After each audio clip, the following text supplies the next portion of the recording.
Welcome back to another mayonnaise-filled episode of the Striped Sweater Podcast, where the best time to listen is all the time. I'm one half of your co-hosts, Hi-Ho Silverfish, Zach Main. And I'm the sinister slug, Alex Beardsley. We're back again for another episode, the season finale of Season 1, Episode 20A and B. That's pretty serious, because that means we will be moving on to Season 2 soon. And that is exciting, because Season 2, as we've said numerous times in the past, is the most memorable season. Do you think so? Is it more memorable than 3? I don't know. I think I so. don't know them one next to the other, but we are going to find out soon. And we thank you all for being here with us today. And hopefully you like what you hear and you join us for Season 2, which, yeah, it's probably just going to start next week, right? We'll see. I mean, maybe there's something we'll do in the middle.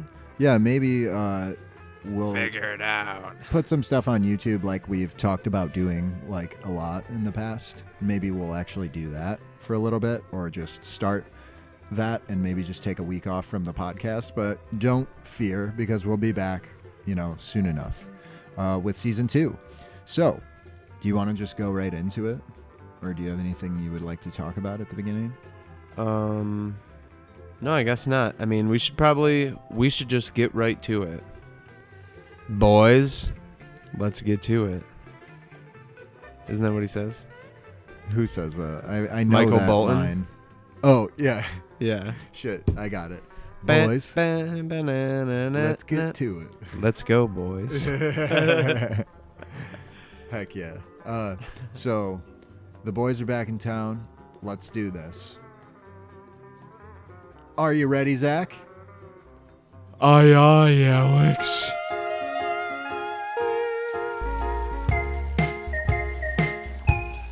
Tough titty, I fucked her too.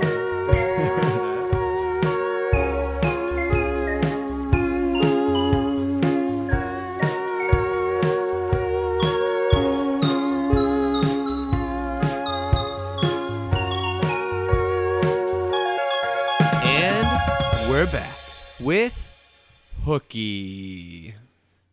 Indeedy dandy. Hooky. Super memorable episode. It's going to be so fun to talk about. Super-de duper-de. And I feel like the short intro was good, because now we can have time to really talk about these cool bits of both of these. I feel like, and while we're on the topic, I feel like these episodes show what great things are to come in Season 2, because these feel distinctly more produced and more, in a good way, I mean. Yeah. There's more live action stuff in both these episodes, and I feel like that will become what really is setting the show apart and making it awesome in these later seasons. For sure. There was not a lot of live action in this whole first season. It was very sparingly. You saw a still photograph here and there, and you had the sea captain, but nothing to this magnitude and extent. Yeah, I know we've just hit some pretty memorable and iconic episodes, but sure. I do feel like these are the start of we're kicking into a new gear now. Yeah, that's what it feels like. That's a good way of putting it. Yeah, not our show either. Not just us. I'm talking SpongeBob. Just to be clear. Right. Yeah, indeed. The show as a whole. Our show is still what you make it. Indeed. We hope you enjoy it, folks. Anyway. That's all, folks. This episode, yeah, that's the end. This is the end. Great film. So, Hooky aired on April 8th, 2000. What? April 8th? That's right in between our birthdays. Yeah. Mine being the 6th and yours being the 14th. Correct. So, I just turned 8. Yeah. So when this episode aired, we were different ages. Yeah, that's doesn't funny. happen often. I was 8 and you were 7. Yeah, that's funny. It probably, I feel like it'll happen again at some point, probably, but we'll see. Never. It's never happened. This episode was 11 minutes long. Storyboard director was Sherm Cohen. Storyboard artist was Vincent Waller. It was written by them two along with Mary Welder. Mary Welder. Mary Welder Williams. And this will be... it's Meriwether Williams. You all don't care anyway, though. Sherm Cohen's last episode ever as a writer. Just fun little factoid. Animation director was Edgar Larrazabal, and creative director. Who is it? A man who wants a blow of the dro. For no reason. Because he's Jamaican. Of course. And he gives people crack on accident. I love it. And if you try to take it, he will kill you on principle. Now I'm addicted. Yeah. They should legalize crack so that he can smoke it all. There was a joke like that in Brooklyn Nine-Nine where he like does coke. Oh, he does meth in jail. And he's like, I love it. Yeah. It's funny they're watching that. But it is Derek Drymon. So the next episode is going to be very telling. We'll see if Drymon gets his perfect attendance record. Yeah, he has been on the credits of every episode. I definitely have no idea if he has or not. I'm also going to be shocked. Right. It's a fun little waiting game for us, but you, the listener, can go right ahead and look that information up if you so desire. No, I just mean like they'll find out when we get to the next episode. Yeah, I know. And we'll be like, "Oh, it wasn't Derek Drymon. It was because his evil twin, David Wet Woman." David is the opposite of Derek. Why not? Okay. Jared. And this also featured a special guest appearance from two men, John Lurie and Jim Jarmusch. So I know Jim Jarmusch as the man who has made a bunch of films, but the film I know that he has made was Broken Flowers, which is a film starring Bill Murray. It's a very strange film. In a good way, I would say check it out. It's definitely entertaining. It's different, but if anything I just said about it sounds cool to you, then check it out. You know what? I might give it a listen. Thank you for your recommendation. I highly value your opinion. You mean a watch? You said a listen, bro. Yeah, I'm blind for the audience listening at home. I can't see a thing. But anyway, the other guy, John Lurie, is he Hugh's brother? Was the artist who painted a picture called Surprise Bear, which some people listening to this might know what it is. If not, it does depict coitus, I suppose. So if you're sensitive to that, don't look it up. But it's also drawn by like what looks like a child. Yeah, it's a very childish looking drawing, but it's apparently famous enough. He's been in a bunch of movies, and he's a musician as well, and has done film soundtracks and things of that nature. So a multi-talented man. But I was not familiar with his work necessarily before. But Jim Jarmusch, that was funny to me because I was like, oh, I know this guy, or at least I know. I don't know him personally. Yeah. But they play the fishermen, or their cameos as a fisherman because they right from the very beginning they're on screen. Well, theoretically, I don't know if they're. I guess it probably is pictures of them on the water, but also I just wanted to say real quick that all this footage of the fishermen in this episode was not filmed for SpongeBob. It was taken from a serial called Fishing with John. So that's cool. So they, obviously got the rights to use it and all that, but it wasn't. I always would have assumed that I guess. Right. I didn't really assume that. I guess it always did footage. A lot of the footage they use sometimes looks kind of old, Yeah, and it looks like they're like turning it into a new joke. Right. So I guess I did always kind of suspect that they didn't film most of the stuff. Yeah. Like that sea captain had to be, or maybe it wasn't, but that's the thing. Sometimes they use Tom Kenny, so sometimes they do it themselves. Yeah. There's there's an episode of Family Guy where Stewie is like doing this dance, and he's like dancing on this sailor. And it's literally a shot from Tom and Jerry, but they replace Jerry with Stewie every single movement. Oh, and I've it's seen crazy. that, yeah. He like pumps him from one bicep to the other and stuff like that too. And That's he, like, so jumps amazing over that his they leg. did that, and it was all done by hand back then. Yeah, it's pretty that's like a incredible. similar thing to this. Yeah. Right, because it's like, oh, it's something else, but now it's in our show. Right. And they're just characters in the SpongeBob world. They're not who they are in real life, you know. Right, or in the movie. I guess they are, but who knows? Yeah, so it starts with fishermen, and they are fishing, and the narrator says he talks about how fishermen have an effect on the undersea friends. So we know that it's like a heavy fishing season, but then we go immediately to the Krusty Krab. Squidward asks SpongeBob if he's finished swabbing the deck, which is, that's what they call it. The because floor, I guess, right? Yeah, but that's what they call it. It's like the main area because their boss is a sailor. So he says, like almost, but there's a nasty barnacle under table 9, and he's going to get it. And he's like, he's wet and he's foamy, and he's using himself to clean up as a It's sponge. funny how barnacles are like a negative thing, even though they're just another undersea creature. Oh, barnacles. Although Barnacle heads. I guess clams are kind of like dangerous as well. Would you clam up? It's funny. It's just interesting how some creatures are sentient, and then there's also like wild creatures, you know? Mr. Krabs comes storming in through the front doors. They're back! They're back, I tell you! I saw them with my own eyes! Oh, this is very The hooks! The hooks! How about a mint? The hooks! The hooks! Can you make that to go? You don't know how lucky you are. So he's going around. He's like, he looks like a crazy man. People are kind of like looking away, and he's like, the hooks. And he talks to Fred about them, yelling hooks in his face. And Fred, in the weirdest voice, definitely not his normal voice, says, how about a mint? And he hands it to him. Mr. Krabs is crazy, but I did want to real quick, that gag when he first gets in, it's like they all look at him and then like look away. Like they're not buying into this crazy man. Yeah, like, for sure. Just ignore the crazy guy.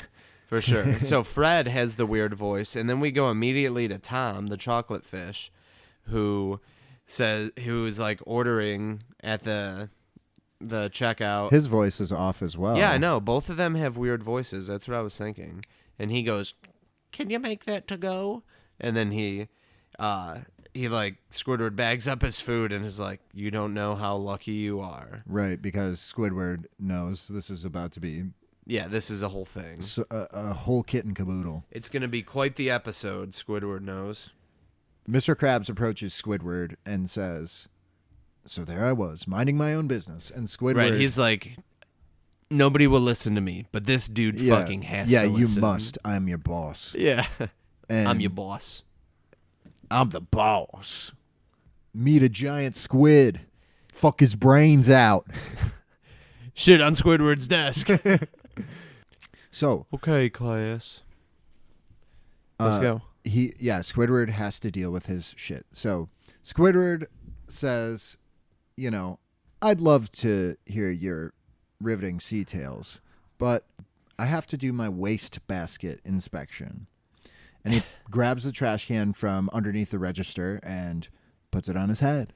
Yeah, and there's like papers in it, and they just all kind of fall out. And he's like, oh, yep, there's one. He's just like, and Krabs is like, you can tell he's like, this guy. He's like, what? And he's like, well, fine. Don't say I didn't warn you. But he's still pretty fired up. So when SpongeBob comes out, he says, warn him about what, Mr. Krabs? And he has a foam beard, right? From like the bubbles. From cleaning. Yeah, and then they all pop and they're gone. That's adorable. It's like a giant like Viking beard with the mustache and everything. Yeah. Mr. Krabs warns SpongeBob about the hooks. Beware of the hooks. The hooks. Me bucko. And here he goes off on a tangent. They dangle down. I'll play this.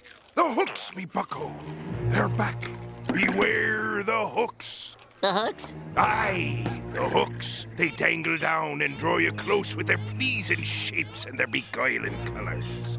And just when you think you've found the land of milk and honey, they grab you by the britches and haul you way up high. Then higher and higher and higher until you're hauled up to the surface, flopping and gasping for breath. And then they cook you, and then they eat you, or worse. What could be worse than that? Gift shops. Don't let him get me, Mr. Krabs. When he is telling SpongeBob about it, he has his own claw like reached over him, and his hook is like his claw is like in the shape of a hook, and it's like dangling in front, and SpongeBob gets these giant round eyes. Yeah. I think it's like the fish eyes, I would say. Sure, that's fair. And you can see like the reflection of it in there. Great shot. But the reason I say that too is because Yeah, I love that the shot. episode where they challenge Sandy, they say, you know, can you do this? Yeah. They all have like this sea creature thing they can do, get and it's those eyes. Yeah. Yeah. So Krabs' speech. So yeah, the thing, his speech, and then he puts his hook into the britches of Scooter. It almost doesn't which even is look like the- Scooter because he's so like frightened. I could tell it was Scooter, but I just know him by color. I don't know. Yeah, no, I thought his face was like different, but it's because he's drinking. But that's true, but he has his trademark flowery pants too. So Yeah. that's definitely him. And not Patrick. Indeed. And it's great because he goes up and up and up. And with each scoop up, Scooter's shake or soda or whatever, it seems like a shake to me. I don't know. Based Yeah. on the noise. I feel But- like you're describing it weird. Like what happens is shit. Okay, I already fucked up.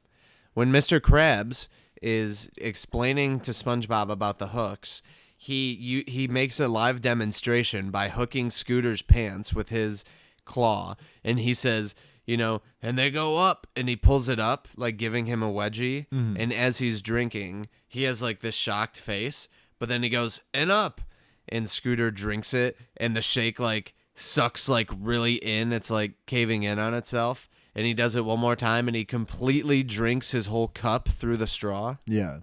It's good. Sorry, I didn't want to like No, take it's your okay. thing, but I No, it's felt okay. like it was hard I to might have been follow. doing it bad. I don't know. Because you said like the thing and the like you were doing a lot of this, and I felt like it wasn't just translating to this. You can cut them together though. No, it's fine. So yeah, and you know, instead of trying to take the hook out or something like that, he just kind of deals with it.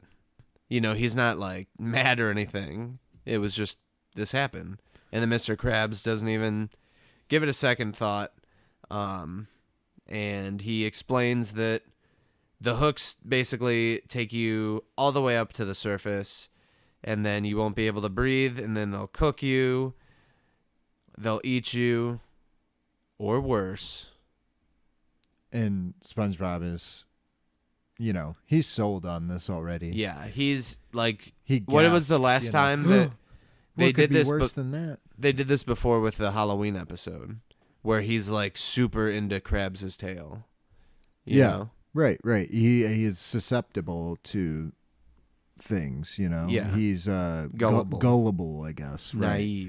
Naive. Indeed. Yeah. Those Sure. Are, those But are I mean, great this words. is also a true story, but he just loves stories. Indeed. Right. He'll believe anything Mr. Krabs tells him. That's for sure. Yeah. So he says, what could be worse than that? Gift shops. And then it's like a live footage of a real gift shop with like aquatic themed goods in it. Right. It shows like the outside and then the inside. And I feel like the outside is like I don't know. It felt like it was a crudely put together kind of like Photoshop type thing. Like maybe it was a real photograph. I don't know. But it didn't look like a real photograph to me. It looked like something that was like patched together kind of. I don't know if you noticed that or not. I didn't really. We didn't pause. It was a on weird or anything. style. Yeah. But and then it shows the inside, and I think that's probably just a real photo of like something. It was But a it's video, bunch of, right? That one was actually a video. Was it? Yeah. Why did it like zoom in? it was like stuff was moving. It was like a full video. You want to see it again? What? No way. Right? Oh shit! It wasn't a video. I thought it was a video. Man, I fucked up. All right, forget all that stuff I said. I'm dumb. We also didn't mention that Mr. Krabs takes SpongeBob up to the roof. And it's like, what are they standing on? There's nothing up there. And also, that's the first time we ever see a door on the top of the Krusty Krab, I think. Nope.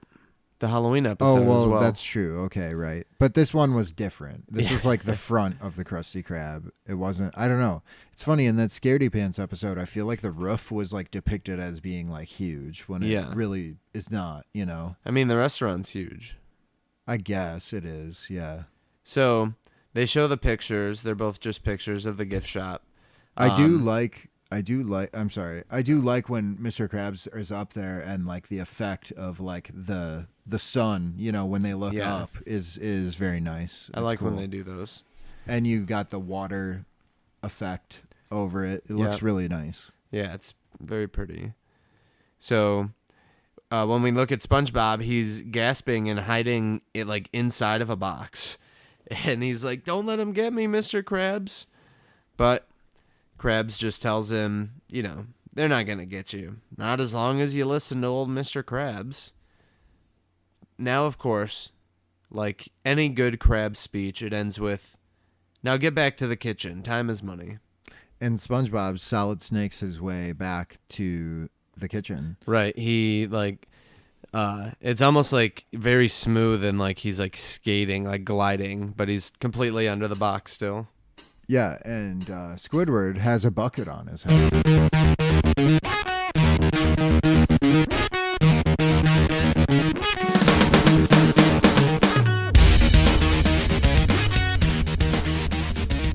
Well, I guess it's a waste bin, which is pretty much a bucket with no It looks handle. like a bucket to me, yeah. It is a waste, whatever. They said waste paper basket. But Yeah, when you said that, it stuck with me.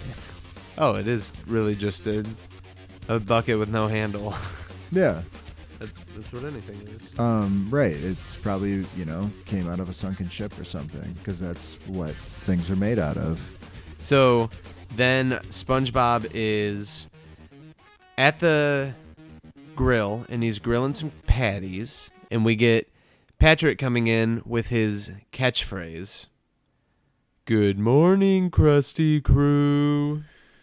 Yeah, and it's funny. I didn't really notice that this was Patrick's catchphrase, basically. But he says it a lot. He says it enough times that I think you could basically call it his catchphrase.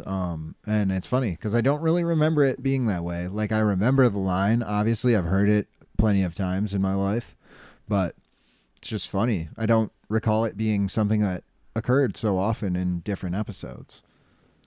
Yet, here it is. But he says it in the kitchen window, so the only listening holes around are SpongeBob's. The rest of the crew isn't there. They're not clearly. ears, right? But he's addressing everyone. And Patrick informs SpongeBob that the carnival is in town. It is the gathering of the Juggalos. The Dark Carnival. Yeah. He tells him, "Let's go." You know, he's like, "Come on." SpongeBob. He's like, "I can't go." SpongeBob does not want to leave because he's working. Of course. Patrick doesn't get it. He just doesn't understand. Yeah, but SpongeBob, you know, he's a good worker. He's doing the right thing. So Patrick says, "It's not leaving. It's just taking a break." And SpongeBob immediately is like, "Yep, I'm out of here." Yeah, and this is like Patrick peer pressuring SpongeBob, which he will do a lot in this episode. But he's done leading up. He's done a little bit in the past where he encourages SpongeBob to cheat on his boating exam. Yep. And to touch the map and open it. Touch the map in ARG. So Patrick, it really is kind of a bad influence on sweet innocent SpongeBob. Yeah. So also it's funny that SpongeBob is cooking 2 patties and he leaves. He like, I don't know, how would you describe that? He like glides again, like up and through the window. Yeah, he like scoots along. I don't know. Yeah, he's doing the boot scooting boogie right out the window. And then he just leaves the two patties cooking. Those were obviously meant for some people, and he's just like, It's so unlike SpongeBob, I feel like, but Patrick's his best friend. He'll basically do whatever he says, I guess. yeah. So cut to SpongeBob and Patrick skipping along. And Patrick is singing a beautiful song. We're going to the carnival, going to the carnival. We're going to the carnival, going to the carnival. And I like this. This is apparently a reoccurring gag as well that I don't really remember being more than a one-time thing, where Patrick just inexplicably trips over something and falls on Yeah. his face. Yeah, and he just gets happy again. And this is reminiscent of the time he did that in Texas, which was just a couple episodes ago, where he's running through jellyfish fields, giggling, and then just inexplicably falls on his face. yeah, and it's then a great, gets back to playing. it's great. It's vintage Patrick, Yeah. as Michael Cole would say. And then, what a maneuver. Then they get to where the carnival is, and it is a bunch of hooks, and a lot of them you can tell are lures. Yeah, fancy lures. The You- carnival is back in town. You know that a lot of people pronounce the word lure. Sure. My ex-girlfriend and her family, they would only call it a lure. And That's I was weird. like, I was the lure guy, and it's like, I know it doesn't sound right, but what you're saying sounds dumb. It's one of those weird things in the English language where their way technically makes the most sense. There is no reason it should be called. Well, Take the word pure. Yeah, Lure. Lure. I guess so.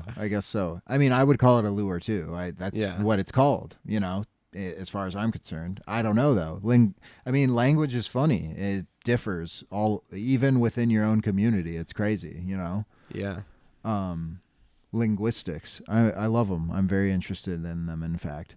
I looked up the word hooky because I was wondering, why is it called playing hooky?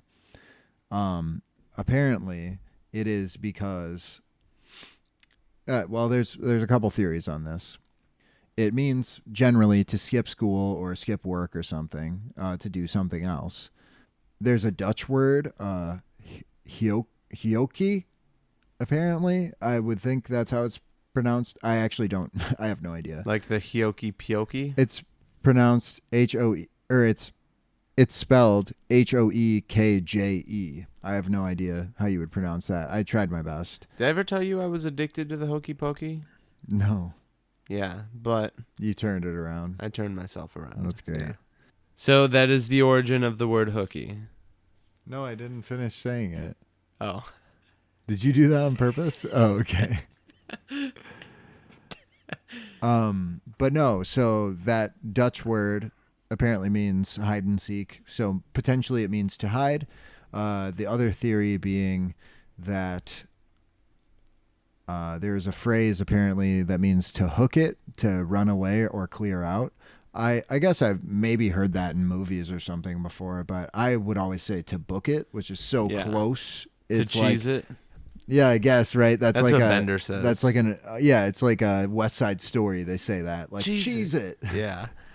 And then it's also a snack Yeah, and it's that you can't eat. yeah, I can't eat Cheez-Its anymore. I used to love the Tabasco ones, and when I was young, I loved the white cheddar. I was going to ones. say white cheddar. My Oh, grandma boy. always brought the white cheddar ones over. That's like a specific like grandma food for me. Yeah. It's funny. Oh, Grandma. Yeah. What the fuck? Rest in peace, Grandma. I miss you. What happened there? Did you throw that? Grandma must have heard us. Rip. We're good boys. We're just trying to make an honest living here at the Striped Sweater Podcast. Grandma, Patreon, please. Go hunt people until they subscribe to us on Patreon. So is that the end of your definition that you were saying? Oh, I was going to say. Yes. Not hook it like Kareem Abdul-Jabbar. No, but With the sky motherfucker hook? had a hell of a hook shot. That's for sure. Yeah. I mean, he could like score 3-pointers like that. It's crazy. to There's think about. it's funny that Ted, you know Ted, the movie The Ted. move. He does a scene outside the bar where he like does a hook shot of this like liquor bottle. It's like a beer bottle, and he's putting it in the trash can. He's like, yeah, Kareem. And it just shatters all over the side, and he's like, you suck, Kareem. So SpongeBob is like, where is everybody? Obviously, there's nobody there at the carnival. Patrick's like, and we get like the shot of there's a pair of sneakers with laces that are untied, and they're just like laying there, and we can see Patrick and SpongeBob in the background, and he goes, I don't know. There was one kid here earlier. Yeah, they're like Chuck Taylor sneakers, which I don't know that anybody really ever wears in the show. But right. Well, in the next funny. episode, we're gonna see there's pretty much nobody in Bikini Bottom that wears shoes. That'll be the start of the new season. Indeed. So, we're to assume that this kid who was here got taken by the hooks and he's gone, left him shoeless. Indeed. So, I mean, we, the viewer, know what a fishing hook or a lure looks like. We're aware that this is dangerous for them. Yeah. Like, they're going to be fished, you know? Yeah. But it's funny because they don't seem to know that. It's amazing that they've reached adulthood without knowing what a fish hook is and to stay away from it. These are some special boys. I'm assuming that they were heavily monitored most of their lives. Probably. This is like their first year on their own, probably. You know, like we both moved into a place. Our parents both bought us a place. Yeah, you know, we're allowed to next go each out other. we're allowed to go out on our own finally. Yeah. That probably is what happened. That's Yeah. funny. Because they don't know shit because Patrick is not aware that there's danger. But SpongeBob is a little bit weary. Yeah. He's like, this doesn't look like any carnival I ever, and he like bumps into a hook walking backwards, and he's like, oh, excuse me. But then he gasps, and then we see the same look in his eyes from before. Because we see just a hook. regular hook. Yeah. So Yeah, but it's a regular hook swinging in his eyes. He's in able the reflection to, of his eyes. You get the same visual as before with Mr. Krabs' claw, but it's SpongeBob realizing, oh wait, these are hooks. Like he had to see one that looked like Mr. Krabs' claw to make the connection. Yeah. So he stops Patrick and he's like, this isn't the carnival. These are hooks.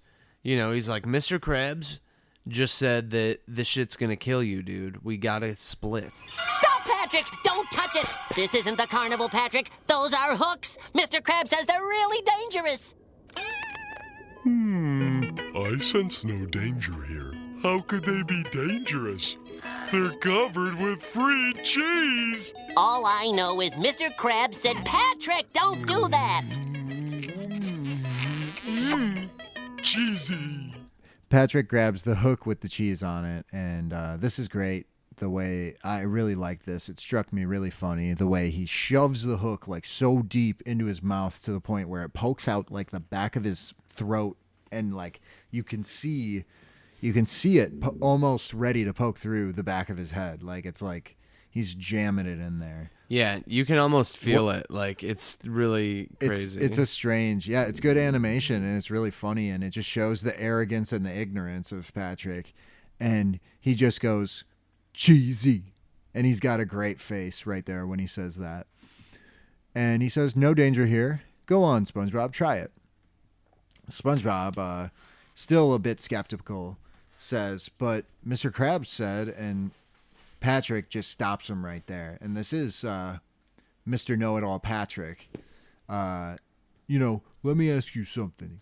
We get a shot of him with 9 different hooks in his mouth from both sides, and they're just completely pulling his mouth like apart. Like if those things pulled, they would rip him in half. It's a super memorable image, but yeah, he's like a complete idiot. He's shoving a bunch of hooks deep in his mouth, and they all look like they're about to bust through his cheeks, basically, and his sandy cheeks. And SpongeBob is like, he's freaking out. He's like, no, stop that. Get those hooks out of your mouth, you idiot. And Patrick is like, lighten up, will ya? Or do I have to eat all this cheese by myself? And then he gets pulled up. Yeah. And he like goes up, and SpongeBob is so distraught. He's like, Patrick, Patrick, help! Oh, Patrick, help! Patrick, come back! Oh, my best friend. Yeah. And then you can like hear Patrick like giggling. He's running around, right? And then Yeah. you see Patrick start to come down. You can hear him before you see him, but he floats down gently by the slack of his shorts. Yeah, they used turn him as a parachute type thing. Yeah, so they like parachute him to the ground, and SpongeBob is like not really paying attention to where he's looking or going, and he runs right into him and hits the ground, and he's like, Patrick, you're alive. He's so thankful. Am I ever? Yeah.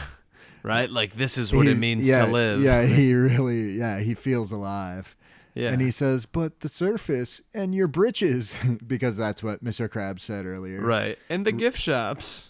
He says, Patrick says, you just jump off before you go up too high, which, hey, seems logical, right? This is the start of the drug, or well, alcohol is a drug too, but I think the drug reference, right? It's like it feels you like want to alcohol. get high, but you want to like you got to cut it off like before you get out of control. You have to know when to quit. Yeah. Otherwise, you'll be dead. It's literally like moderation, right? And that's I think the first inkling of that theme in this. Well, yeah, and it's just like, I mean, he's telling him just jump off before you get too high, but it's like that's the thing. If you keep doing it too much, it's like then you're fucked. You can't jump off because you got an addiction.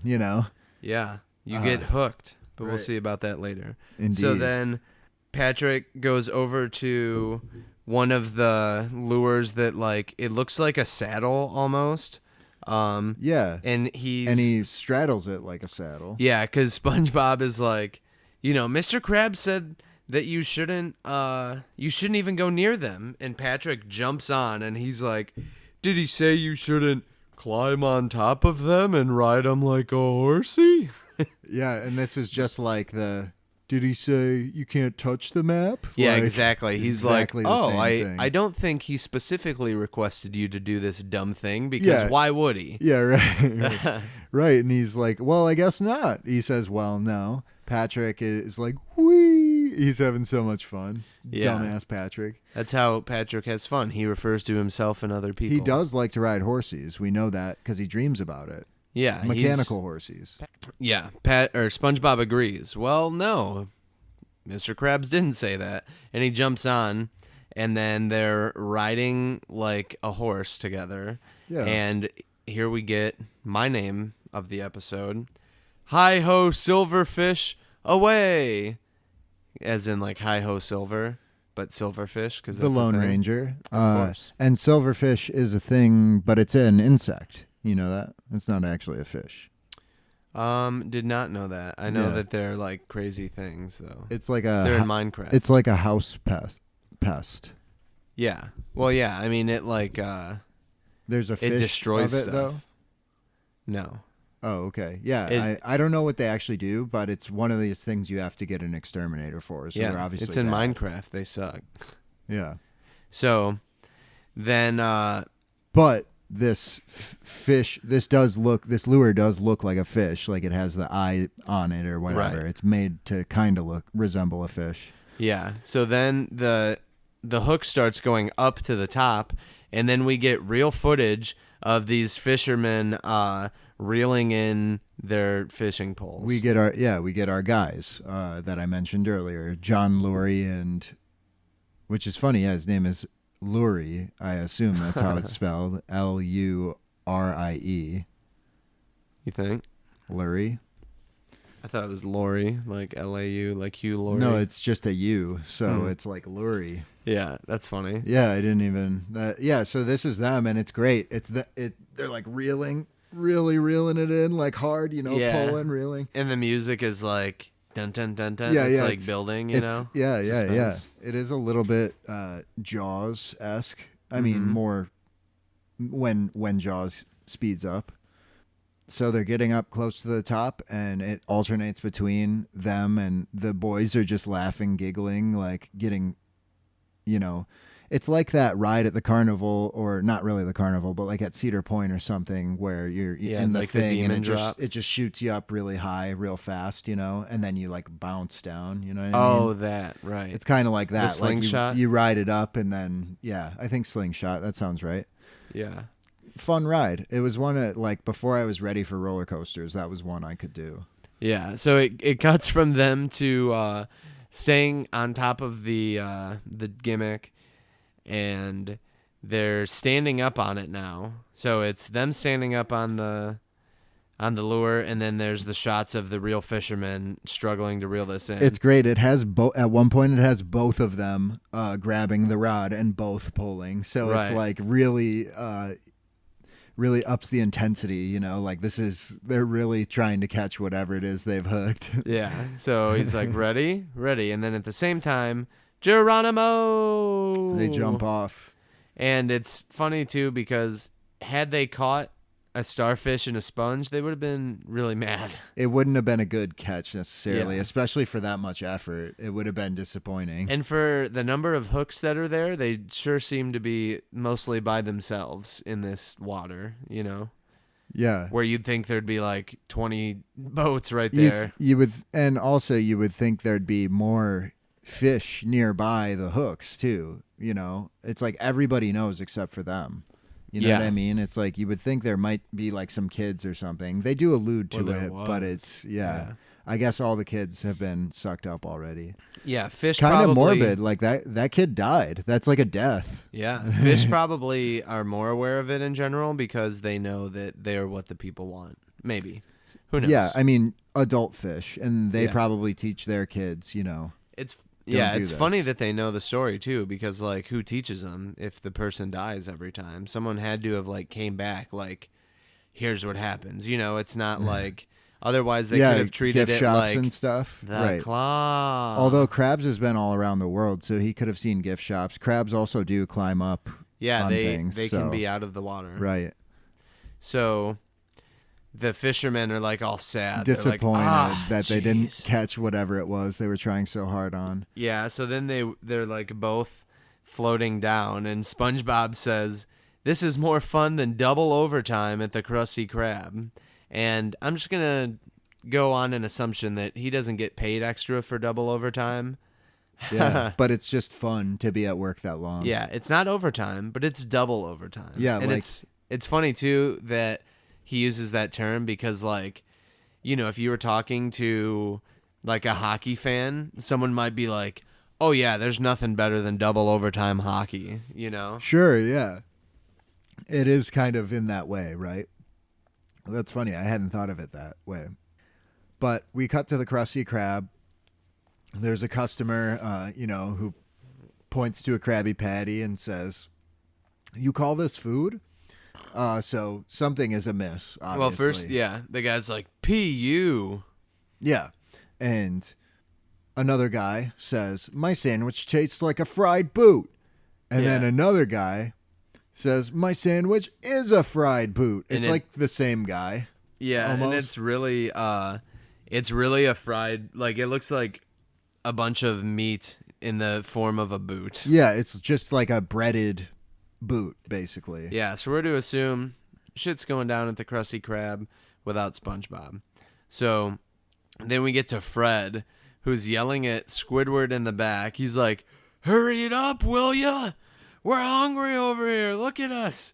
My kids haven't eaten in 3 days. I'm dying." And everybody's like talking over each other, and they're like, a bunch of people are approaching the order window, basically. Yeah, and they're like literally like they have their heads in Eventually, there. they're right up in it. Yeah, They're yelling. They're like, "No, that's not how you do it." And they're like, yeah, they're literally like watching Squidward, like telling him he's doing a bad job, and he is. But it's like, damn, like I mean, I guess it does happen to people. I never had a food industry job, so I never had to deal with anything like this. But it's insane that like they know too. I'm sure it's not gonna be good anyways. Just give up on it at this point. Like, you're having him hurry, like. He's also, just say, shit. take it off, because at the point, these things are burnt. You can tell. He's burning shit. He looks nervous. You know, he can't handle it. He's not good at cooking, and he's being pressured on top of it. Like, with violence almost. You Yeah.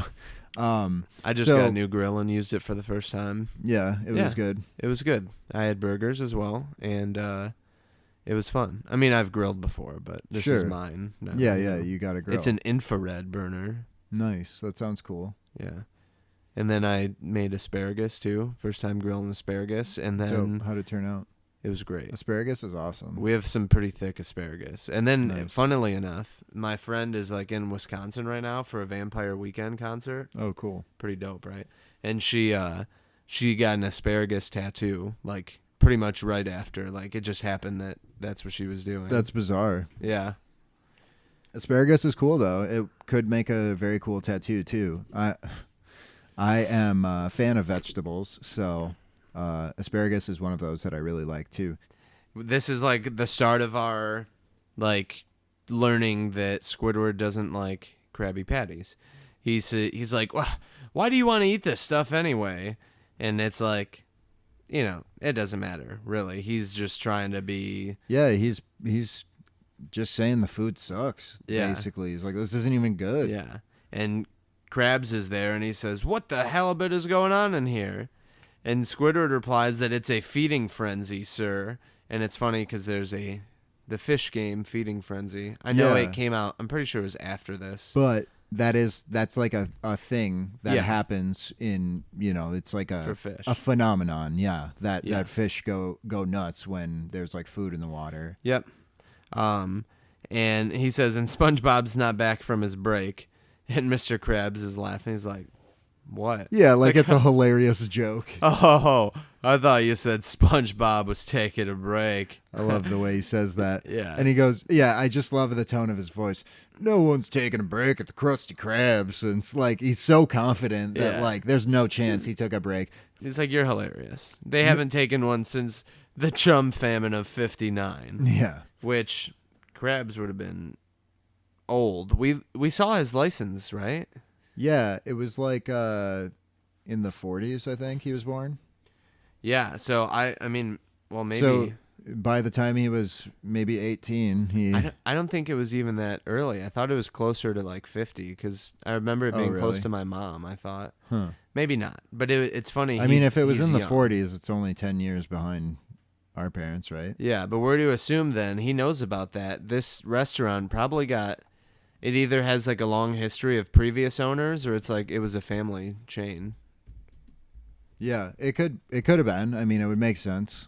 And they were obviously short on chum for a while. And he's like, no, now for real. Give it to me, Squidward. He's like, he took a break. And Mr. Krabs, oh man, he's Yeah. just standing there. It was 42. That's exactly what I thought it was. I didn't say Oh. it, but that's what I was thinking. Nice. So yeah, he would have been 17 or so, right? Yeah, well, 59, yeah. yeah. So, Mr. Krabs is just standing there. One arm falls off, his other one they Yeah. pop off, and then his nose pops off, and so he looks like a Mr. Potato type thing. Yeah. But then we see him. He's leaving out the door, all put back together, and he's like, "All right, SpongeBob, lazy pants, I'll find ya." And he's like smelling. He's like, "This nose can smell laziness up to 10,000 leagues." And Quite a bit. yeah, and he vows to the air, just to the immediate area around him. Mm-hmm. "I'll give you a break you won't soon forget." So he's gonna break SpongeBob. Right, he's going off to find him, and Squidward is like, I can't do this. Like, there's still people here, and, I can't do this. I'm not the boss here, It's like, Yeah. imagine that, just being terrible at your job, and then the boss is like, I'm out of here, see ya. And there's an angry mob in the restaurant. Yeah, Like- I love this shot because Krabs runs through the door, so it like flops up, and then we see it like flop backward, and it opens. Yeah. And we see Squidward standing there, and there's people yelling around him, and he says, "But Mr. Krabs, I still need help." And then we see the door like closing again, like as it's flapping, and then the next time, so it like completely covers it, right, for a second, and the next time we see it, they're holding him up. Like he's crowd surfing. What the fuck is up, Krusty Krab? I was a large part of that scene, you know. Yeah. That Denny's scene. No. Not that one. What the fuck is up, Denny's? They should. Oh, he's out in the field. Crabs, and he's using his nose, to smell them like he said he would. Right. He's like, yeah, they should be right here, and he can't see them anywhere. And then we can hear the noise of Patrick and SpongeBob floating down from the hooks, which is like a boo, and we can hear giggling. With some laughter. Krabs sees them down, and they're just like, they don't even see him. They're like, again. Yeah. And Krabs can see that there's hooks, too, and they run right to them, and they're like holding on to one, and Krabs is like, the hooks! No! So he goes from, I'm mad at SpongeBob to, oh no, he's in trouble. Like, not even, oh, he didn't listen, but he's in trouble. His life is about to end. So they pull on it a few times. The hook pulls them up right as Mr. Krabs is trying to save them, and he jumps to grab them, but he smashes into a rock, and they go up above him. Yep, and it's like 1, 2, 3, and then Lift off. Yeah, they blast off. Blast off. Yeah, they've done it enough times now that they've figured out how to like make it definitely go up. Yeah, they're like, this is how you simulate action properly. By tugging on it, and then you'll definitely go up by the third one, Yeah, they're like really trying to seem like fish. Well, essentially. Essentially, but they've just figured it out basically. They're because they've done it so many times, and they're getting addicted to it, as we will see. Yeah. So, shit. Yeah. So SpongeBob is now skipping work to do this, and his boss is catching him doing it, skipping work. Right. Mm-hmm. And they are not aware until they come down this time. And right, but first, Mr. Krabs is convinced that they're dead, basically. Boys, I wasn't quick enough. They're gone.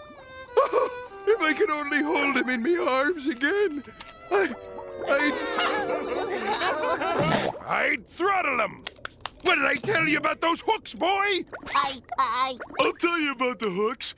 You ride them up and up and up, then you gently float down. And then they come down, and he realizes that they're okay and that they're just abusing the hooks, basically. Yeah. I'd throttle them.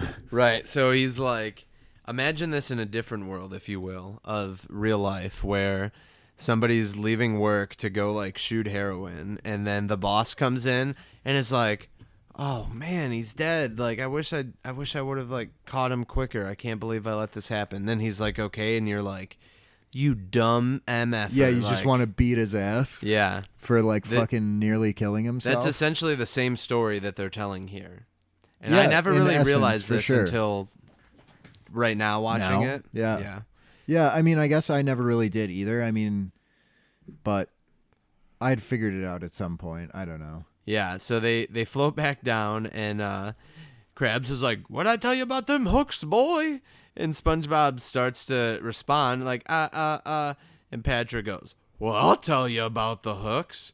You ride 'em up, up, up, and then gently float down. That was a very memorable line to me for some reason. Yeah, right? Just the way that he describes this whole act of getting high and then coming down. Yeah, exactly. That's so funny. It is a lot deeper than I ever knew, the references, basically. Or the, I don't know what you call that. The like innuendo. The symbolism and innuendo, basically. It's like kind of, yeah. Well, innuendo, it's hidden meaning. Yeah, that's all it means, right? So there's a lot of rumor and innuendo in the world. And Mr. Krabs says, you know what happens when you don't float down? SpongeBob says, gift shop. Worse. You'll end up vacuum packed in a can of tuna. So now his cautionary tale has like gone an extra level. Yeah, he adds a even worse level, and you see a I guess it's a live action shot of a can, but it's got animated letters on it that say tuna. Yeah. And there's like a explosion kind of. I don't know. It's there's- like a glowing. Yeah, there's like It's like glowing. Yeah. Okay. Yeah. It's something you will see very often in this series, where it's like there's just a backdrop and then an object just placed in the middle of it. Yeah. Then we come back to them, and he says, "With nothing to look forward to but the smell of mayonnaise." And then it's the same deal with a jar of mayonnaise, and it says mayo on it in SpongeBob lettering, and then you hear a woman scream, "Ah!" Yeah. Like it's a horror story. Yeah. And immediately, With which the joke there is, I think, right, tuna salad, because tuna salad would be tuna, mayo, and other things, right? or it's like packaged with, exactly. Or you do like a tuna sandwich, you might put mayo on your tuna sandwich. Yeah, but I it would don't be know. being- I've never eaten tuna in my life. It would be It's not a canned thing with I ate. canned with mayonnaise, like the tuna salad, I'm sure. But Well, I mean, you know, that's what he's saying. Isn't is that like, what tuna salad is? Like, Yeah. don't you put mayonnaise in it? So if you made it at home, you right? know, But he's saying like you're stuck in the can with only the smell of mayonnaise. That's all you can smell because it's also in the can. That's what he means. is that what he says? I thought he said Well, he says with nothing to look forward nothing to. to look forward to, meaning once you come out of the can, you're going to be I thrown guess. in I with always mayonnaise. assumed just, No, but it could be either way. they don't pack tuna with mayonnaise, I don't think. Tuna salad, right? Well, do they pack do those? they put tuna salad in a can? I don't know. I don't like tuna I don't, salad either. Yeah, I've never eaten tuna in my I really life. don't care for chicken salad that much either. It's yeah, okay, but I never liked mayonnaise. Mayonnaise is gross. I like mayonnaise, but You're gross. sometimes I like to do this thing where I put a hard-boiled egg in my mouth and then I squeeze a bunch of mayonnaise in there. What do you call that? I call it a man egg. Oh man, that's like, it's funny because I forget a lot of gags from that show, but that's one I will always remember for some reason. Her? Also, yeah, also Anyong, because that's just Anyong. great. It's funny because did you watch the whole thing? Not I saw season 4 years ago, didn't care for it. There's a piece where somebody graffitis the word hello on something and it's like, I know who that is. Gotcha, right? Yeah. So immediately the boys say, "We're sorry, Mr. Krabs." They're pretty much saying, "I didn't realize it was that big a deal." They're and giving we were- in to their elder. They're doing as they're told, as they should, essentially. I mean, he is looking out for them. Yeah, they're like, we should just do our job and not do drugs anymore. Yeah, and he makes them promise that he won't ride the hooks again. And after they give "We promise, Mr. they Krabs," put their right hand in the air and say, "We promise." But Krabs says, "Haha, no, I need a sailor's promise. Repeat after me." And he gives them, I'm assuming he just made this up, yo ho, near the hooks, I'll never go.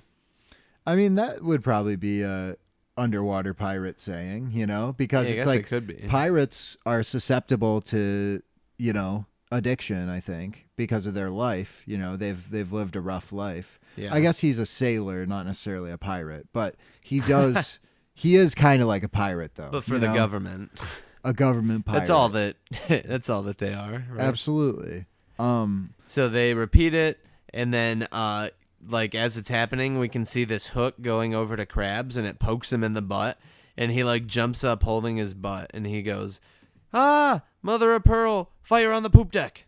And Indeed. And this is where we have our special surprise for Zachary. A fun thing that I found on the Wikipedia that I didn't remember until I saw it, and I swear to God I remember it now. Maybe I don't. I don't know. It's hard to say. This is a really cool thing that they did promoting Jimmy Neutron Boy Genius, the movie. And I will play it for Zach right now on YouTube. 12 seconds later.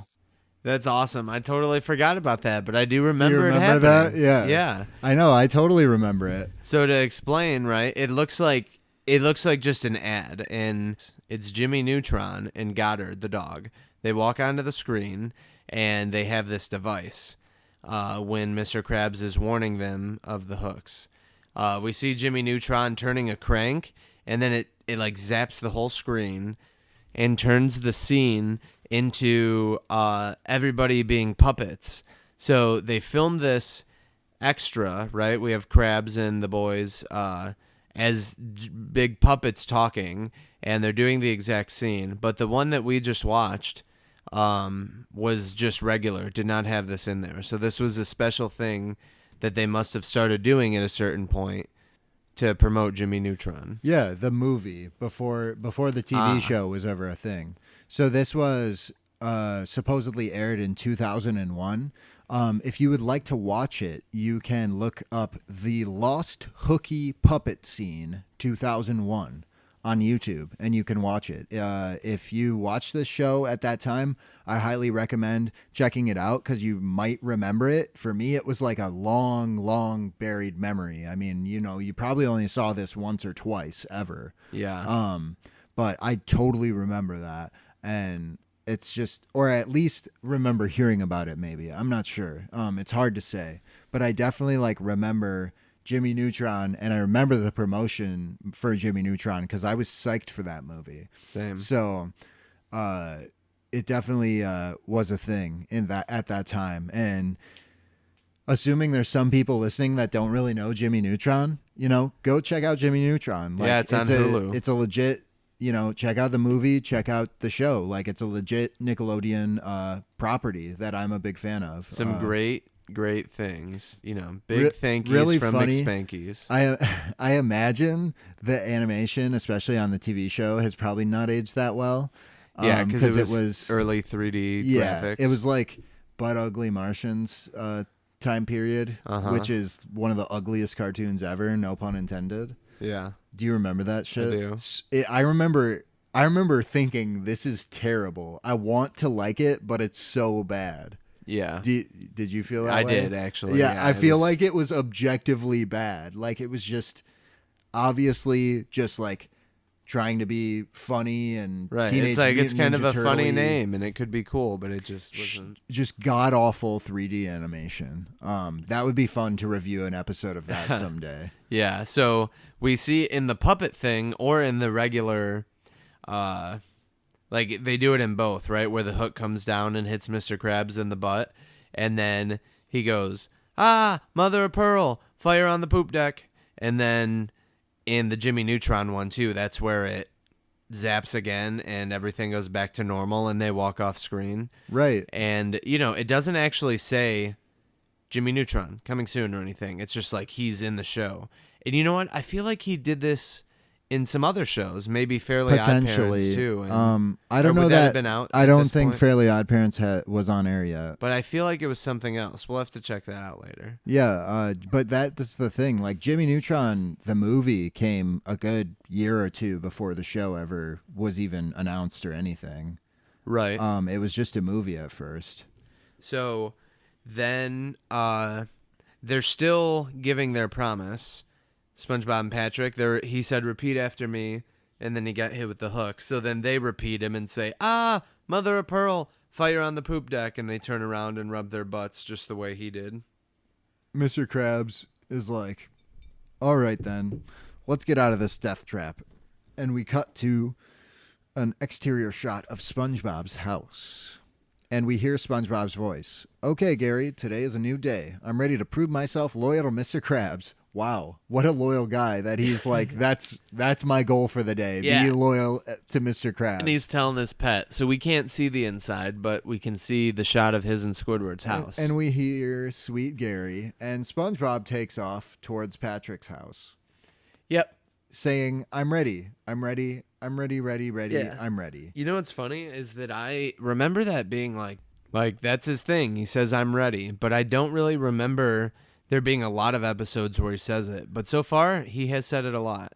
Yeah, I remember it being a thing. I remember not thinking about it too much until people started saying it at school. And I was like, I guess that's a thing. I guess SpongeBob says I'm ready. And well, then he would do it on the commercials and stuff, too. Yeah, so, I mean, I just remember, it's definitely one of his catchphrases. I'm ready. He's ready for things, and he has to tell people. He has to tell the world. He's Yeah. just a sweet, sweet boy. So as it's happening, he's running past Patrick's house. Patrick gets up on his rock, goes, "Hey, SpongeBob, you're going the wrong way." And then he unsuctions from the rock and falls into his furniture. Which is a classic Patrick thing we haven't seen in a while, though, but it happened a few times early on. And I think that Patrick's eyes really looked like they looked weird. He did kind of look high, I thought, in it, which kind of continues the theme I didn't of it. notice that. Yeah, so then SpongeBob's like, "What do you mean? I always go to work this way." Telling us that I've been correct still the whole time. No, not the whole time. He always goes that way. Always. He just said it. I could not quote it better. I guess he did say that, but we've seen him go the other way a couple times. So all I'm saying is, So he's a liar, you're saying. it's a damn cartoon, and sometimes it's to the right, sometimes it's to the left, whatever suits the episode. Or maybe sometimes he's stopping off somewhere else on the way to work that's the other direction, No, and we there just are. don't see it. In Squeaky Boots, it's confirmed. He tiptoes right over to the Krusty Krab to the right. We did not mention it in that episode, but I know for a fact, and there's one other time at least. I have at least 2 times in my favor. Well, he always goes to work this way. And Patrick tells him, "Wait, you're not going to work today. We're going to play hooky." So he's like, "Don't go to work. Let's just chill and get high." Name of the episode. Chill and get high. Yeah. Then Patrick's like, or SpongeBob goes, "But Patrick, we promised." He's like, "Well, I had my fingers crossed." And SpongeBob's like, You don't have any fingers, Patrick. Yeah. And so Patrick's like trying to find a way to get out of it. And he's like, "Well, Mr. Krebs is just a big dummy. We played on those hooks all day long. Nothing happened to us." He's like, "We just chilled." SpongeBob, We kicked it. yeah, SpongeBob still, though, is trying to be like, no, Patrick. He's trying to reason with him. But Patrick is out of control. He says, "Are you going to listen to a big dummy or are you going to listen to me?" Which is funny. Yeah, because he is also. Patrick's the dummy in this instance. Yeah, so he's basically like, "Are you going to listen to A guy who They're I both, think they is both dumb. describe me. Yeah. Are you gonna listen to a guy who I think is dumb, or are you gonna listen to me, a dumbass? Yeah. And then SpongeBob actually doesn't know how to answer. He's like, but Patrick says, "Well, see you later. I'm gonna go have some fun." And he starts going toward the hooks. Peer pressure. And the hooks are like right next to their house at this point now. And he jumps over and he's playing on them, and you can just hear him yell at him, "Come on, SpongeBob. You know you want to." Yeah. So Such he's a really bad peer boy. pressuring. And SpongeBob, though, no way. He's walking back to work on his way. It's like, "I know I want to, but I promised Mr. Krabs I wouldn't go anywhere." And then there's a hook. And he's right like in front of him. Yeah, he runs into it. He's like about to grab it, and he's like, No. Krabs told me all about you. And he like walks around it. He's like, "You're a liar, a deceiver. I'll never fall for your tricks again. Never." So it's kind of like Talking it's about like a the bottle, relationship type thing too. or the heroin needle. Yeah. And he says, "Is the seat taken?"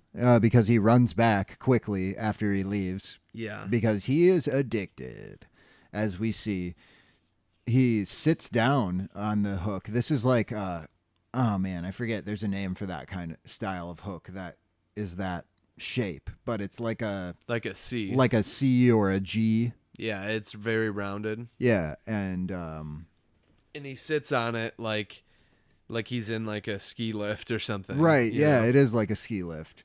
And he goes up and comes back down, Right, we can see him float back down, so he was pretty much like, "All right, I'll just do the one." He comes down, he's like, "Oh, glad I got that out of my system." But we can see that there's a rope following him. The line is following him. Yeah, and then he like realizes it. He looks back and you can see the hook through his pants, and he goes, Oh yeah. "I'm hooked." So this is like he realizes I'm addicted to drugs and I need to go. And we see the can of tuna, and the lid swings open, and it's just SpongeBob's face crammed in there. Just a yellow massive sponge with his face on it. Yeah, like why? With like a blank expression. It's like you're not tuna. Because he's dead. But yeah. Yeah. That's what Mr. Krabs told him, though. So that's what he believes will happen to him. And he starts to run to the Krusty Krab, yelling for help. I wanted to mention, too, Mr. Krabs saying mother of pearl. He was talking about his ex-wife. Oh, yeah, I know. I always thought that was funny that he said that. Help! I'm hooked! Help! Mr. Krabs, help! It happened! I'm hooked! Oh no! The hook! Gift shop! Tuna can! Mayonnaise! Classic, like SpongeBob saying funny things when he's freaking out. Yeah. This- He's talking like Courage the Cowardly Dog. Yeah. Yeah. Mr. Krabs, we cut to the Krusty Krab, and Mr. Krabs is offering Pearl and her friends free water. And there's a bunch of glasses of water. On a platter, and she says, "Thanks, Dad." Like, And just give him water. You don't have to say it's free. Also, but he makes sure that they remember to leave him a tip. Yeah, just for don't- old Mr. Krabs. don't forget to leave a tip. And then SpongeBob, he's like, "Psst, Mr. Krabs," and he's like at the door, and Krabs goes, "SpongeBob, you're 2 minutes late. What kept you, laddie?" Yeah, SpongeBob is like very much a stickler for like time and breaks. And obviously Krabs this is episode. too. You think SpongeBob would have went early to work, but I guess it's true. I guess he expects him early, generally, probably. yeah. SpongeBob, Like though. Squidward's already there? Come on. that's Yeah, weird. right. You can't be later than Squidward. That's late as shit for SpongeBob. But You can only he's see like his head. Yeah, he's like he poking can't- it into the entrance. he's like hanging on, kind of, right? Or not yet. really. Not yet. Yeah. He's just there. And he's like, you know those hooks we were talking about? And he's like, didn't I tell you not to go near those hooks? Which is a funny thing to say, which will lead into the end of the episode. Because Yeah. it's like, well, how does he know to just say that already? But What do you mean? He said, like, he's like, "Oh, you know those hooks?" And he was like, "Yeah, I told I you not guess to it- go near them." yeah, I don't know. And For some then- reason, never mind. I feel like that alludes to Right, that he already knows that the he deal. knows the deal. But he- maybe not, I guess. I guess it's a natural enough response. He says, "I told you not to go near him, right?" And SpongeBob says, no." And then he gets pulled backward, and he has to, like, climb his way back, essentially. And he's like, I mean, yes, yeah, you told me not to go near him. So he's still hiding the fact that he's hooked, but Yeah. he's basically like, I'm high right now, Mr. Krabs. Like, that's how out of control I am. Right. And he's like, you weren't playing on those hooks, were you, laddie? Of course not. I mean, not exactly. I mean, yes! Yes, I did it! I admit it! Oh, Mr. Krabs, I'm so ashamed. I mean, look at me. I'm hooked. It's in there pretty deep. Yeah, he walks out, and he's like, you can see it through his pants. He's like, it's in there pretty deep. And it is. It's right through the pants. Yeah. It's like, what am I going to do? And There's only one thing to do. And then we boy. see Pearl and her friends are all there, and they're like giggling. They all gather around And because he- they know the deal. SpongeBob figures it out. He's like, he Oh, gets no. like red in the face. Oh no, I can't take off my pants. Not in front of all these girls. It's like, you're a grown man. Come on. Like, whatever. Yeah, it'd be okay. But Well, yeah, he's just got a tiny willy, but that's okay. well, nothing wrong we with see that. that the hook keeps pulling him, and he's like, well, all right, I'm taking him off. And he takes his pants off. He just rips rips him them forward. off, yeah. He's like, there. Mr. Krabs is like, and he points behind him, and SpongeBob gives one of his, I love his screams when he does. He's like, whoo! It's like, no. And we can see that the hook is now also through his underwear, his whitey tighties. Indeed. And Mr. Krabs is like pointing it out to him, lad. And he's Yeah. like, oh, no. He's like, Anything he but can't that. do it. I'm not going to get naked in front of these girls. And Krabs is like, all right, I understand. we can assume that SpongeBob and Pearl are relatively close in age too, because of the chaperone, I would say. Yeah. You know, SpongeBob is older, but not much, you know? Yeah. So then Krabs is like, you were a good little fry cook, SpongeBob. And he grabs a help wanted sign and puts it up. He has to like blow off the dust. And it's funny because it's the name of the first episode in the name of the last episode of the season. Yeah, it's the same sign. It looks just the same as it did. Yep. And he's like, we'll find another. Hopefully one that'll listen to old Krabs. And SpongeBob, he's like, no. And it just keeps pulling him and he's reeling in. He's like, I'll listen, I promise. But it's like, what do you want him to do? Like, he told you what to do. Just take off your underwear. And he's like being pulled and he grabs a flower, but it's still pulling him back and he lets go. He's holding on to the Krusty Krab sign. He's like, save me. I promise I'll be good. He's like, then his underwear comes completely off with the hook. And a sigh of relief. Right. Whew. But then gravity finally kicks back in and momentum. And the sign flings him into the door, the glass door, and he's naked. And he's like huge. He's like spread very thin and he hit stretched. it so hard that it like stretched out his whole body to the length of both doors.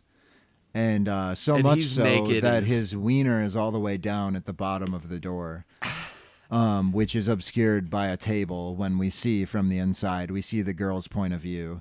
They're like, oh, look, it's SpongeBob Nudie Pants, which that's really memorable too. And he like screams. Yeah. Another one of his patented screams. Yeah, and patented. And he has to run away, and then Squidward walks up holding the fish hook that we just saw with underwear and pants it's just underwear. Just underwear, yeah. Sorry. He says, well, that was more of SpongeBob than I needed to see. Classic Squidward type thing to say. And he says... Krabs says, that was some fine angling. Do you think the lad has learned his lesson?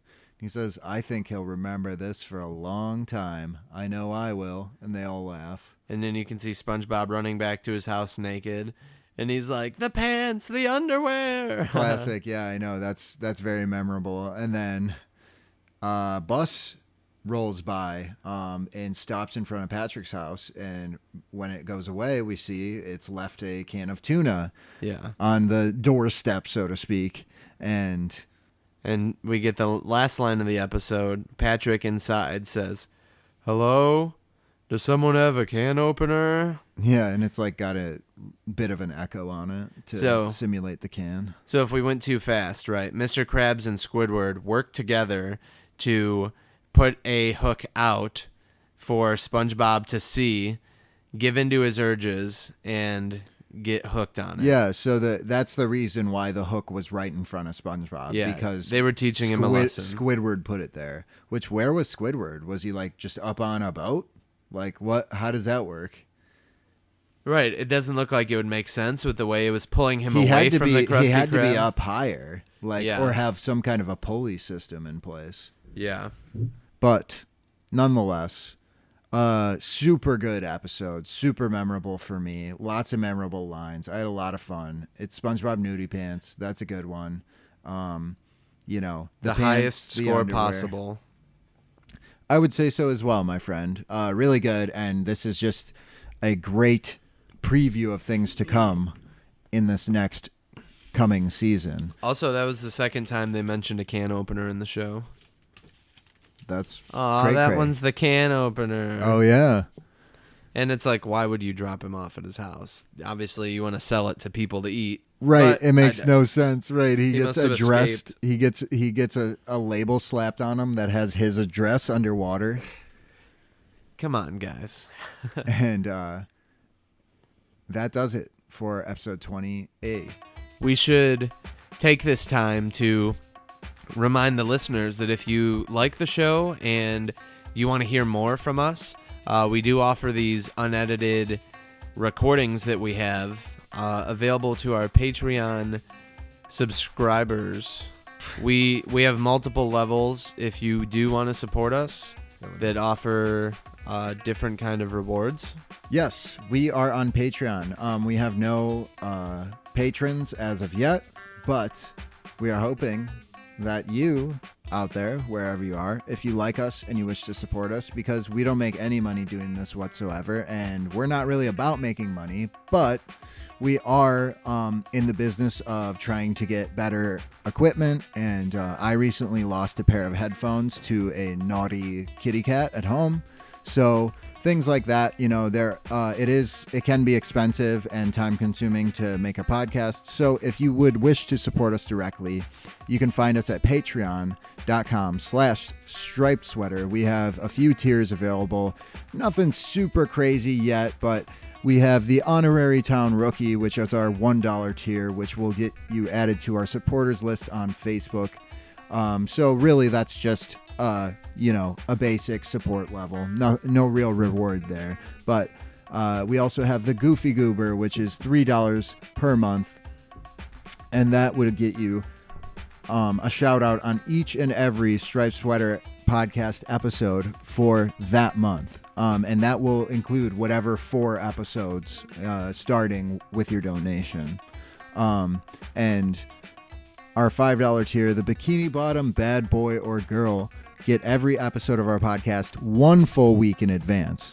So that would be super great. And in the future, we may add a tier we may add to this tier where you get each and every episode unedited as well, which would be for someone who's a super hardcore fan, because we talk about a lot of random shit. Sometimes we go off on tangents for way too long, and it might be interesting to listen to for someone, but a lot of it is not SpongeBob related. So if that sounds interesting to you, check us out, patreon.com/stripesweater. We would really appreciate it. It would be seriously amazing to receive any amount of money, even if it is just $1 or $2 a month to do this. That would be, in a way, a dream come true. So do what you want to do, people. I'm not going to pressure you any more than that. Peer pressure is bad, as we just learned. Thanks. Next, we have episode 22B, the final of season 1, Mermaid Man and Barnacle Boy 2. Wow.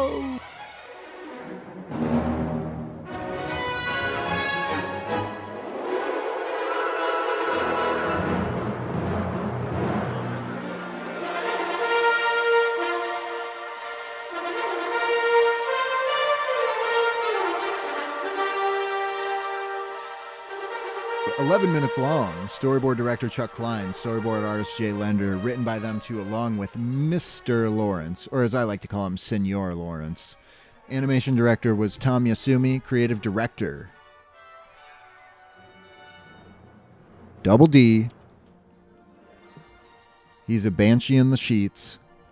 And a raptor in the streets. Hopefully by the time this episode comes out, the Raptors have won the Are NBA they Finals. winning?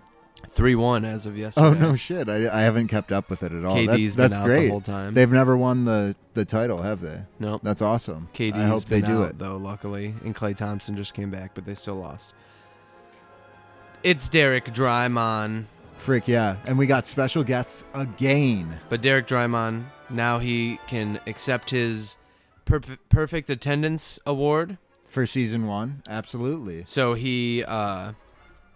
we actually brought him onto the show to accept his award. Derek, would you come in here?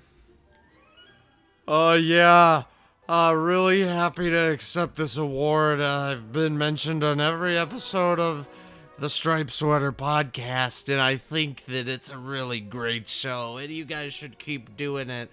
I'm glad to have been able to help entertain you guys throughout your childhood, and man, I just really want to thank you guys for personally paying to fly me out from California all the way here and giving me a place to stay for a couple of days while I get back on my feet. But that's really all I gotta say. I gotta thank the big man upstairs, Krabs, my wife, the big man downstairs, because without the devil, God isn't possible. Am I right? I don't know.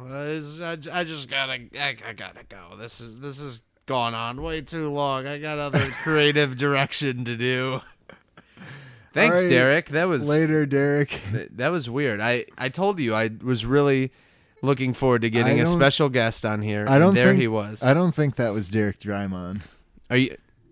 That was not a. Wait, his cab's leaving. Should I get him back and have him prove? Derek. He looks like Derek. He looks like he's taken a shower recently to me. Derek. Oh, he's already gone. And that accent didn't quite sound Jamaican. Yeah. So I don't know. I think you got the wrong guy, bro. What the? You know how much I paid that guy? What? You paid him? Yeah. Oh my gosh! Please, Patreon.com/StripedSweaterPodcast. We need to make our money back. Yeah, come on. We just paid a lot of money for an imposter. The fake Derek. There's no way. I guess there could be more than one in the world. It's a fair enough mistake. And I spent all the resources too making that award by hand, the perfect attendance award. Like, oh my god, I used glass, I etched into it. I know you really went hard on that. I was surprised by your craftsmanship. I was like, whoa, this dude knows his way around a bandsaw. Am I right? We didn't even take a picture beforehand. Dang it! All right, heartbreak on the last episode. That's okay. Moving on. Derek winning his award. We have special guests this episode. Obviously, we know two of them, right? Ernest Borgnine, of course, as Mermaid Man. Tim Conway, Rip. Actually, Rip to all. Yeah, recent Rip. But we have a recent Rip for Tim Conway, but also Rip Ernest Borgnine, and also in 2007, Rip to Charles Nelson Riley, who was the voice of the Dirty Bubble in this episode. And he, of course, was an actor on stage and in multiple things. Nothing I've personally seen, so I can't speak to who he is really very much. But, of course, we know Tim Conway was in a show with Ernest Borgnine, the Navy, or whatever it was. It was a Navy show. Ernest Borgnine was in a bunch of stuff. Look them up yourselves, really, if you're curious, because I imagine a lot of people probably aren't curious, and a lot of people probably already know who we're talking about. But if you're curious, Google is just a moment of way. A moment of way. Yeah, why the fuck did I say that? So this one starts with SpongeBob. First, we're outside his house. We go in. We see that he is sitting at his table, eating cereal out of a bowl that looks like Mermaid Man's like suit, spandex. Yeah, just the what is that area? Like the lower torso, you know? Yeah. It's his pelvis and it's like a junk. singlet almost that he wears. Yeah, but it's or only, I guess an all overs. It's like they're like trunks. It's like a what's it called? Rash guard, like what a surfer wears, you know? Yeah, a wetsuit basically. Yeah, but that's like what the shape of the bowl is. He's eating bran cereal. The Mermaid Man and Barnacle Boy bran flakes is what they are. And he's watching his favorite Saturday morning show. Right. We have the French narrator narrating. Then he talks about he's watching Mermaid Man and Barnacle Boy. We see the bowl and the cereal up close, and it even says he's enjoying it.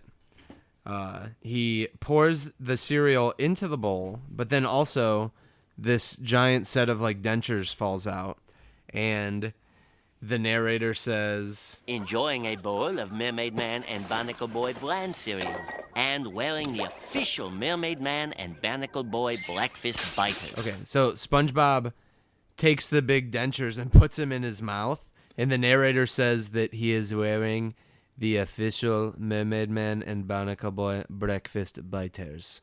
So this is like, they have a whole franchise going. They got the cereal, they got the bowls, they got the biters. Like, the show. Give me a break. They're making money. They're just racking it in, these old coots. It's crazy too because like they still live at the retirement home. Raking it in. Did I say racking? That doesn't make sense. It's fine. You can rack things in. Rack them. What are we playing pool? Rack them. Rack. I'm gonna rack them. Do you know what that is? It's Rack 'em Ralph. Do you know about Rack 'em Rack Willie? What I was just doing? Rack 'em Rack. I don't think so. Listeners at home, please Google Rack'em Rack Willie. It's a old YouTube video that me and a few friends used to really laugh at a lot. Really laugh at, not fake, Rip. or just a little bit. And anyway, the TV announcer comes on and The SpongeBob- Mermaid Man, that guy. That's Yeah. how he talks. And so it's typical Mermaid Man Barnacle Boy fare. They're in front of like a background with it's glowing, I think, similar to the background we saw in the last episode. And they're getting ready to Mermaid Man comes in and the TV announcer says, by the power of Neptune, aided by his young ward. And Barnacle Boy comes down on a rope, but he like is lowered down way too fast and smashes into the ground. Yeah, so they're both lowered by a rope Okay, and hook. It's yeah. pretty obvious that they are. It's like, oh, I get it. It's like funny special effects. But then I was like, wait, this is 2 episodes in a row of a hook on a string. Like, we haven't seen it. Yeah, that I can. that's funny. We maybe saw it in There is The Flying fishing. Dutch. There is instances of fishing, which is Right. my thing. That's like, weird. why didn't they know? Because they see the guy fishing in Karate Choppers, Right. and Mr. Krabs goes fishing in his dreams. Yeah, So it's like they know what fishing is, and what a hook is. right? But yeah, so Barnacle Boy slams to the ground, and then his like hook comes out. And they both try to flex, but then like you can hear their back snap, and they're Yeah. like holding their back. Because they're all old and shit, you know. Yeah. So they're still making the show pretty much the same though. They're just real old. And then you can hear Mermaid Man go, "To the chiropractor, away!" And so And- it's funny. We saw in the last one with them. This is just what the show's turned into, is these old guys. And SpongeBob and Patrick like it more than ever, so whatever.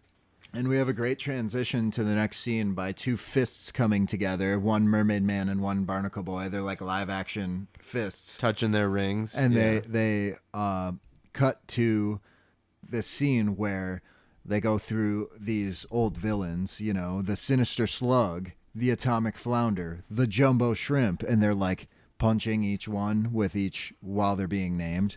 Barnacle Boy hits the Sinister Slug, but you can tell that they're cardboard cutouts. Yeah. And so he hits it, and then the word that pops up, like the Batman style. the comic Boom, pow, bang. action, Yeah. the Onomatopoeia. onomatopoeia. Yeah, that's what I was gonna say too. You know. So it says prop, and then the Atomic Flounder gets hit.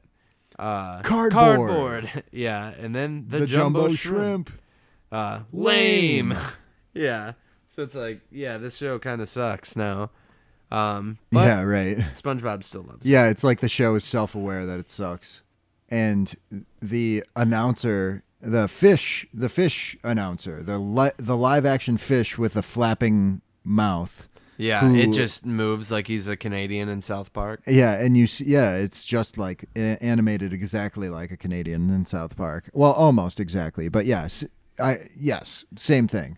Very choppy animation, and you know, apparently this guy's name is Johnny Elaine, which I feel like that is established later, but of course the transcript says that.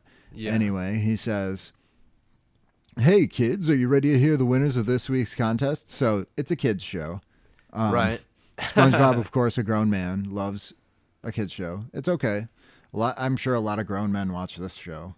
And SpongeBob is like getting excited. I'm ready. He's shaking the TV. And the winner is Spring Boob Squire Pin.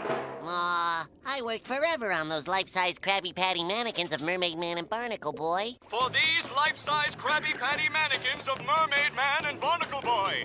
Hey, Spring Boob Squire Pin stole my idea. Yeah, I always thought it was like Spring Boob Squire Pants. That was the way that I had heard it. Yeah, I always knew it was something different. I didn't know that it was pin necessarily, but I knew it wasn't pants. Yeah. So, and then we see SpongeBob with Gary, and he's like, "Oh man, I worked forever on those life-size Krabby Patty mannequins of Mermaid Man and Barnacle Boy." And he holds his hands out like, "My hands, the work I did." You know, that's like what he's putting across. for these life-size Krabby Patty mannequins of Mermaid Man and Barnacle Boy. And it's a 3D looking, like, rendition of, or render of the patties that just look like the shape of both of them. They basically, what I think they probably did was they just took, like, the outline of each character, right? They Mermaid just Man drew and Barnacle Boy, yeah. and then just, rendered a picture of a burger, like, all over print of a burger over those. You'd think if you were going to do that, he actually would have had to, like, glue all the pieces together. It would have been quite a project. Not just the bun to bun, but also every bit. a huge waste of food. Yep. And it probably is already bad because Krabby Patties it have just goes perishable bad, right? Yeah, everything. It's perishable, right? Yeah, so, you know, obviously something's going on, and SpongeBob goes, hey, Spring Boob Squirepin stole my idea. And then we see the TV fish, and there's a phone hanging down, and it's an old style phone, like a house phone. Yeah. We don't see those anymore. Right. So a lot of kids, if they're watching, they might not even know what that is. But I guess, right? That's weird to think. But you can hear like a and he's talking to it, and he's like, what? Oh, okay.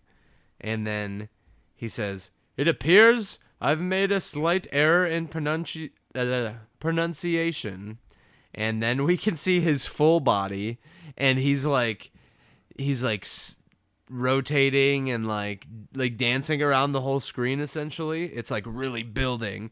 He goes, the real name of the winner is SpongeBob SquarePants. He's so excited. He says, I wonder when my prize will.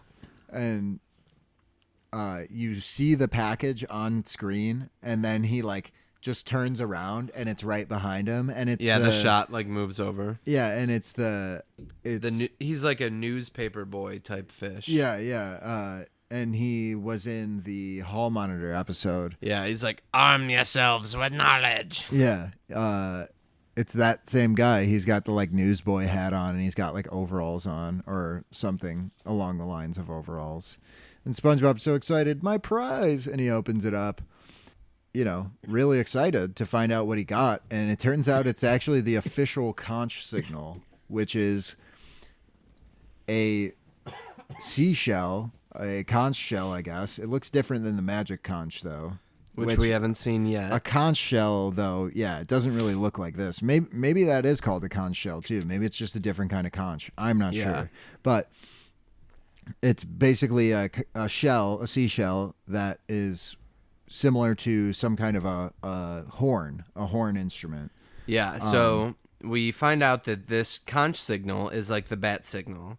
So this is what, when played, you know, it brings the boys to action because they're needed. And it's not an official replica. It is the conch shell. So if you remember, this is a show, but it's also real life. It's them doing things in real life. They're actual superheroes that are humans that live underwater. And there's actual supervillains with superpowers. Yeah, so you would also assume him blowing the conch, he would get on some episodes because they record like all the time of their real life stuff. Right. But, you know, that's just my take on it. Right. So SpongeBob, theoretically, everything they do for SpongeBob coming up would be on their TV show. Yeah. So, because it's pretty interesting too, I guess, to SpongeBob. He's like a weird dude. So he is showing it off to the audience. He goes, from the adventures of Mermaid Man and Barnacle Boy. And then he turns back around. And then he turns around again to show it and goes, as seen on TV. Yeah, and he is like holding it to himself. He's so happy. Yeah. He says, I wonder if it still works. And immediately runs to the window and starts blowing it. And I love the face. Yeah, and every time he blows it, it's this face. He has like one eye open. His cheeks are puffed out. And he's barely able to play it. Is like, yeah, it sounds like you're just buzzing with your mouthpiece, basically. Like it's not a good sound. You don't know what you're doing usually. Yeah. Which, if you play a brass instrument, you know what buzzing with your mouthpiece is. Somehow, though, this is what it's supposed to sound like, because Mermaid Man and Barnacle Boy both perk up when it hits Shady Shoals retirement home. Yeah, so I don't think it's supposed to sound like this, but I think that they have some sort of strange connection where they can always hear it. I would assume it's supposed to be like I guess that's fair, but yeah, probably like a more horny noise. Oh yeah. Oh fuck yeah. Oh fuck. Oh fuck. Yes. Right. So Mermaid Man and Barnacle Boy are sleeping, and they're like at the old person's home on couches. They're not sleeping together in a bed. So he goes, "The conch signal," and then To the Mermaid invisible Man- boatmobile. Yep, they jump up, and then they jump up, and then they sit back down on the couch. The couch spins around, bends backward, and then they go flying down a big slide, similar to the way that Patrick and SpongeBob would get ready when they were playing it. And this is where we also get a callback to that, right? Because they're falling like they're sitting, and they're falling so fast that their butts catch on fire. Just like when Patrick and SpongeBob did, their hands caught on fire because they used ropes because they're not as good at doing stunts, I guess. It's not movie magic. Yeah. And I mean, that was from friction from the ropes. This is like gravitational pull is so great that they're falling very far, you know? Right. So then they stop in midair. Oh, also, they did go down like a little slide. I forgot. When they were going down the slide, we do see that for a while. It kind of reminded me of the race against the Mother Penguin in Super Mario 64. Okay, sure, yeah. So, but as they're doing it, at first they kind of like flop a little bit. Like it looks like they're like little fish, but then they get it. And they're going down this swirly slide. It's important because we'll see a really crazy version of this later. Indeed. And they stop in midair, though, like instead of hitting the ground, but supposedly to land in the boatmobile. That's what we are to assume. But they stop, and Barnacle Boy says, "Mermaid Man?" And, "Yes, Barnacle Boy? We're not in the invisible boatmobile, are we?" Nope. And then they just fall to the ground, which is better than if they just hit the ground without stopping in midair first. I assume less impact. So they're not actually in the invisible boatmobile, and they need to look around for it in their little They're feeling cave. around, and they're like, Barnacle come out Boy, wherever you are. Yeah, Barnacle Boy says, "I told you making it invisible is a stupid idea." But, obviously it serves a different purpose. Right. Not that they can hide themselves. So nobody else can steal it, basically. Yeah. So. Because, they're not invisible when they ride it. But it's also a reference to Wonder Woman, jet, right? Yeah. Which is better when it flies you around like that. However, Barnacle Boy's walking, and then his face hits nothing. It looks like an invisible wall, but it like completely compresses. He bashes his shit into that. And he's like, "Oh, Mermaid Man." And you can hear the keys moving. He's like, "I think I..."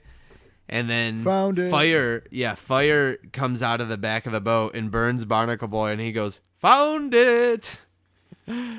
And then, burns the shit out of him. And he's like, "Come on, get a move on, son." We don't have unaware that he fucking burned the shit out of him. And they get in, and classic like superhero or like sci-fi type thing, ignition, throttle, or race car driver perhaps. Yeah, or like boosters engaged. Yeah, right. And they're pushing the buttons and stuff, and they blast off, with fire behind them coming out of the exhaust, I guess, and it like blasts through this thing, which is like underneath the ramp that leads up to the retirement home. So the Mermalair is right below Shady Shoals retirement home, which makes sense because that's where they live. Yeah. It goes back to SpongeBob, and he is inside. And apparently it did not work. He goes, maybe the conch signal doesn't work anymore. Gary meows because you can hear something approaching very near. And you can hear Mermaid Man say, "Activate torpedo speed, fire!" So they've like stopped somewhere, and they're like launching into where the noise was coming from. Yeah. So and he pops through the side of the pineapple, right through the wall, and is like, "Mermaid Man!" And then Barnacle Boy comes right through the door, knocking the handle off of it. which, damn, and it fucks him up, too. He's like, Yeah. because he doesn't even say his own name right. He says, and Barnacle, and then it fucking falls, and he lands right on his face. Yeah, He you gets wrecked in this episode. It's like, almost a like lot. I forget like how much he's the physical humor butt of He's the jokes. he's like the foil. Like, he's the butt of every, like, anytime someone needs to get hurt, it's Barnacle yeah, Boy. but it's like he's such an old man. Like I kind of feel bad. Like I know, could but kill he's him. I know, right? He could die at any moment. But We're is humans. We understand. I guess he is like slightly a smartass, maybe. So like that's his thing, because like Mermaid Man is like a sweet man, and Barnacle Boy is maybe sometimes kind of mean to him. I don't know. I think maybe that's the idea, because I always remember thinking Barnacle Boy is kind of a drag. You know, he's not really like super fun. Barnacle though, that's funny. It reminds me because I'm pretty sure there's an episode where they're just talking, and Squidward goes, "Did you just call me Squidward?" And it's like, what the? It's the same kind of joke. It's so random, yeah. Yeah. So they're in here now, and SpongeBob's like, I can't believe it, Gary. Look, they're here. And then he goes to introduce himself, but Mermaid Man gets up and points. He goes, "Oh, my Neptune. He's been horribly disfigured. Oh, we're too late." You know? So yeah, like SpongeBob's so disgusting looking. Like oh, no, they got him. Barnacle Boy knows that he's not. He remembers who this is, because Yeah. obviously Mermaid Man doesn't. He's Says, like, it's just "Bitch, that please." Sponge Kid. And That yeah, Sponge Kid again. which I guess SpongeBob is a kid at heart, And he's a sponge at everything. at life. For Oh, yeah. life. So for life. So Mermaid Man's like, "Oh yeah, good to see you, lad." And he's like, Yeah, he remembers now. He reminds Barnacle Boy, "We got to figure out where that signal came from." And they're looking. SpongeBob just casually, "Oh, that was me. I blew it." And he's like, "Well, where's the danger, son? Bring it on. Bring it on." He's like, He's hyped up. yeah, he's punching his hand. I love it. He's just like, "I'm here to fuck someone up. Where's he at? What's the deal?" SpongeBob bursts his bubble and says, "Oh, no danger." And First time he bursts the bubble of the episode.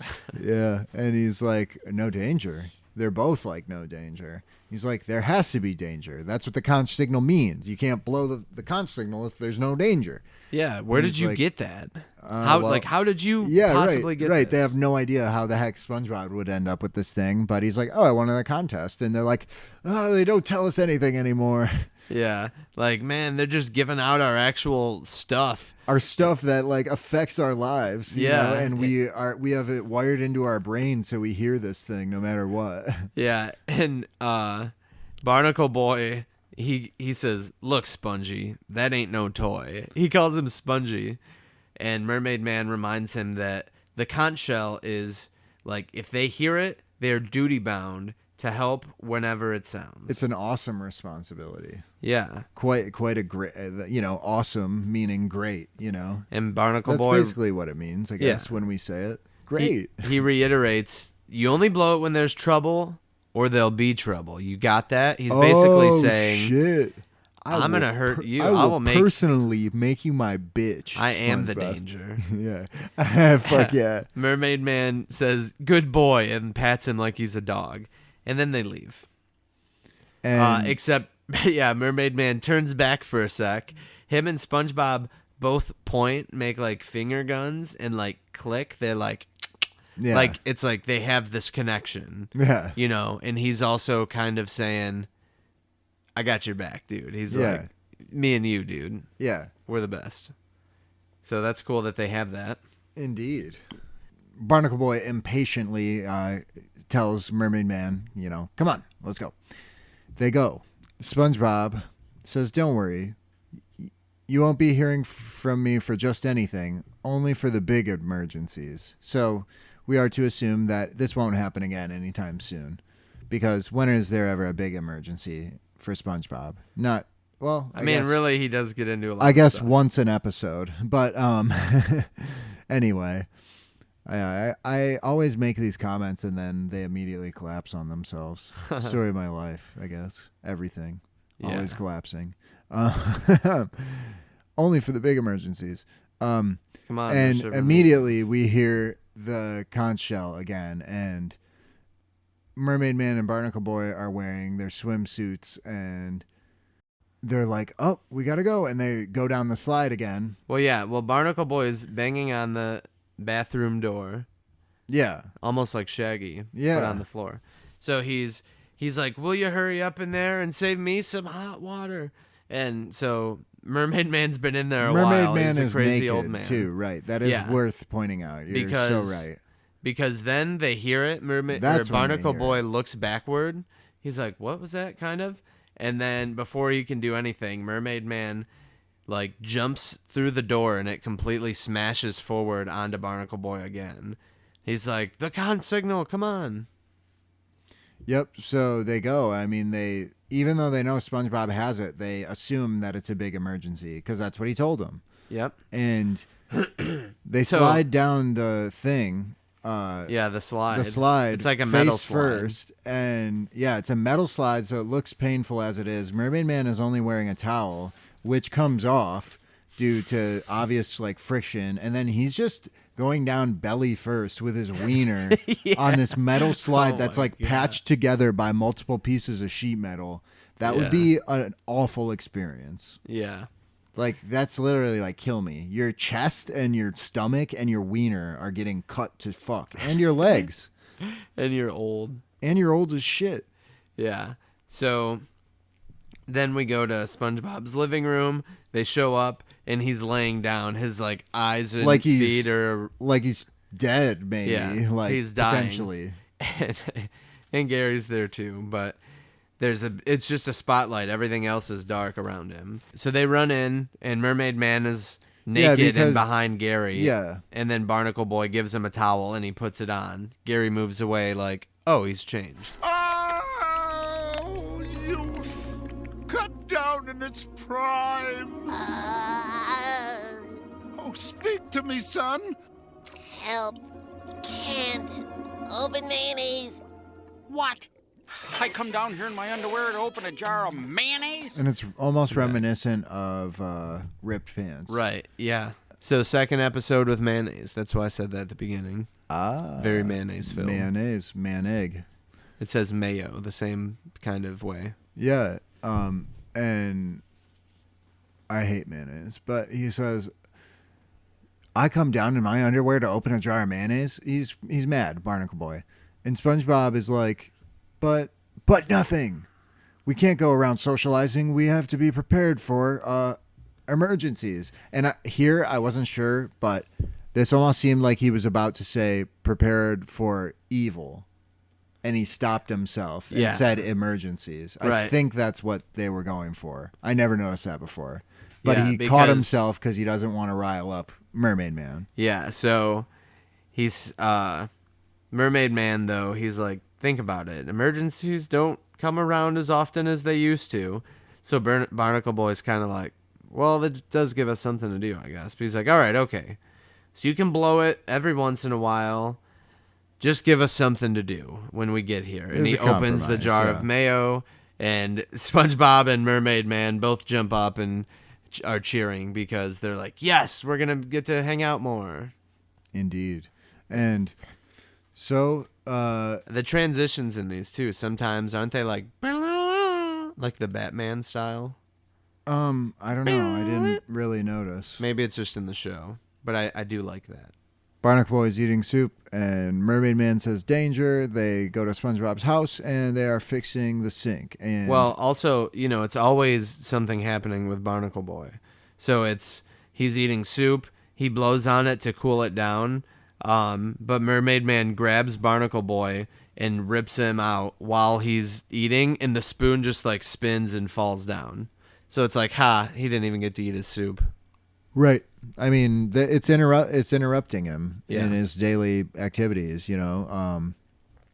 But in this case, it's just for him and Mermaid Man to go unclog the bathtub and and under the sink. And the They're sink. doing plumbing. Yeah, So now we get like a wrenching something, you know? Yeah, we get a small montage of them doing menial tasks for SpongeBob and SpongeBob blowing the conch shell repeatedly with that dumb face. Yeah. And they're at the library on the ladder holding a book. And Barnacle Boy is on the bottom of that one, too. He's holding up the bigger Mermaid Man as they're trying to grab a book. And then they're in SpongeBob- SpongeBob's living room, reading the newspaper in a barber's chair with Mermaid Man shining SpongeBob's shoes and Barnacle Boy massaging his head. Yep, and then them reading him a bedtime story at night. With cookies and milk, I think. Mermaid Man seems on board with this stuff, but Barnacle Boy's getting fed up. And, I mean, you know, because that's how it is. Mermaid Man's like the positive, and Barnacle Boy's like the negative, I guess. Yeah. That makes up the duo. So then we see SpongeBob blowing on it repeatedly, and then it just gets ripped out of his mouth, and Barnacle Boy has it. He says, "That's it. You're running us ragged."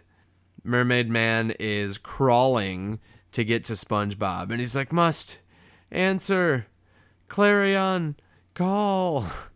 He's really like killing himself doing this stupid stuff. Clarion means, I looked it up. Clarion is a like a war horn, basically. So that's what the conch shell is in this case. The conch signal. It's a horn, a war horn for him to go to war, essentially. Yeah. So SpongeBob's like, "Well, I'm sorry." He's starting to cry, kind of. "I didn't mean it. I just wanted to spend time with you. You're my heroes." And then he's crying. Yeah, he's really upset. He cries. Yeah. He cries a lot. He cries twice in 2 episodes. Yeah, Barnacle Boy not having it. "It's too late for that, Mr. Contest Winner." And he says he's going to destroy it with his sulfur vision. And he holds it out. He focuses his eyes, and sulfur, it looks like kind of like laser beams, are coming out of his eyes, and they reach about halfway. They don't go very far. Yeah, they reach about halfway, and then they stop. He tries again. Doesn't work. He puts it in his pants and says, "I'll destroy it when I get back to the," and then, "I'll destroy it when I get back to the Mermalair. And as for you," he does say a lot. I think that's just kind of it's his thing. Yeah. His thing, right. And when he drops it, and you know, it's not really like a pocket, it's his front spandex, like where it's right in his junk pants. Would be. Right, yeah. So when he drops it though, it makes a honk. It's like honk. I didn't even notice that. That's funny. They always have very strange noises because they're comic book people, right? Indeed, I guess that makes sense. Not that everyone else doesn't all the time. Yeah, Mermaid Man kind of disagrees. Yeah, he's like, don't squash his enthusiasm. He could be the hero of tomorrow or the villain, which is okay. Yeah, so he's basically saying we're important to this kid. Right. Like his relationship with us could make him a good guy or a bad guy. And this is probably my favorite gag of the episode right here, or scene of the episode, whatever you want to say, where he says, "I remember another young whippersnapper who wanted to be a superhero," and it's like it's very like lighthearted, like kiddish music playing, and he holds up this picture, and it's a close-up watercolor. I think it's watercolor is what that is. Yeah, seems like it. A close-up watercolor painting, and it's of baby Barnacle Boy. Baby Barnacle Boy with a diaper on, but he still basically looks the same. He's got the huge He's nose. Just a baby, yeah. Yeah, and he's holding a lollipop, and he holds the picture down, and you can see current Barnacle Boy. Yeah, and he goes, "You don't even remember breakfast, you old coot." And he's not wrong. Right. But he's also kind of like embarrassed. Yeah, and he's also kind of like just being mean to Mermaid Man, who's trying to be like uplifting for the situation, which is just kind of like, I don't know. Barnacle Boy is like the Squidward of these episodes. Yeah, and they both have big noses. I like Right. when they meet because it's funny when he gets the kids meal and stuff. Right, yeah. Yeah, totally. I'm Barnacle Man. That's a good one. So I can't wait for that. So then the Mermaid Man mediates and says, the con signal's too much, but what about if you spent the day with us on patrol? And Barnacle Boy's even like, what? He doesn't like that. And then Mermaid Man runs with SpongeBob, though, to the invisible boatmobile. Barnacle Boy not having it.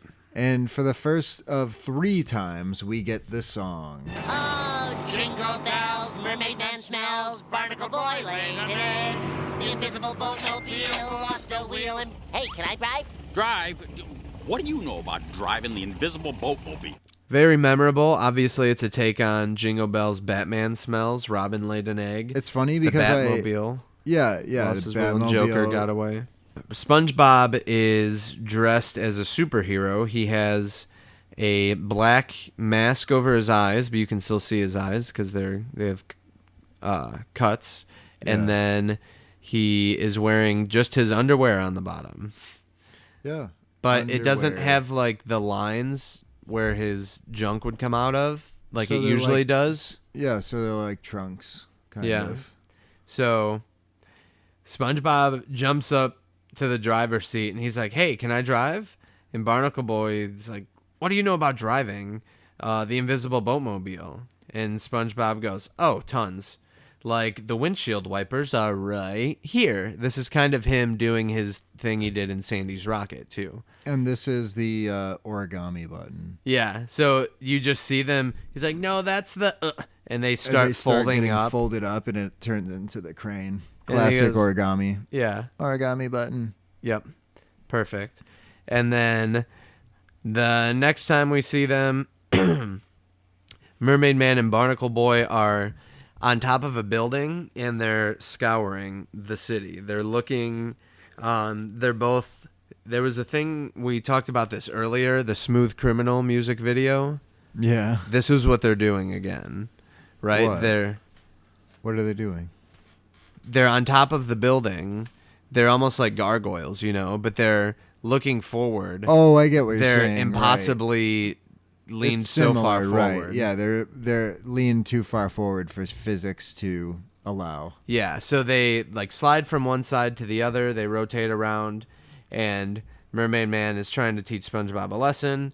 You know, when you patrol the city, you always have to be vigilant, on your toes, constantly alert. And then when they turn back to the original side, SpongeBob is underneath them, like on the edge, and he goes, "Hey!"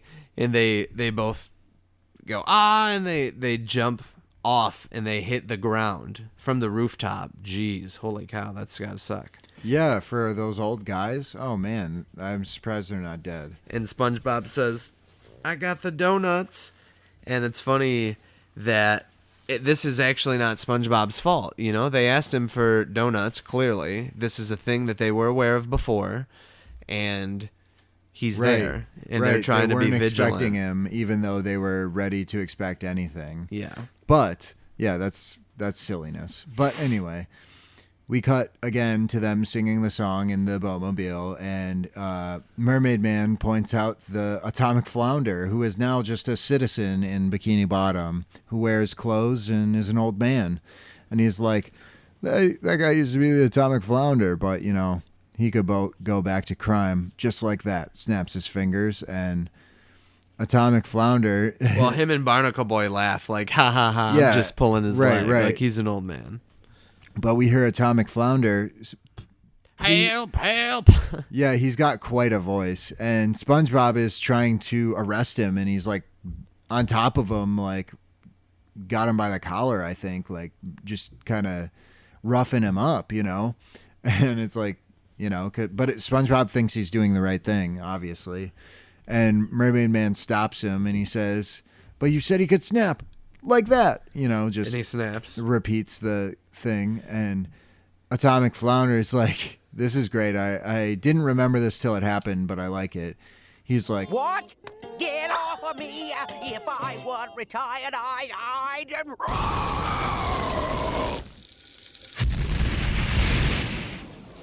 do that!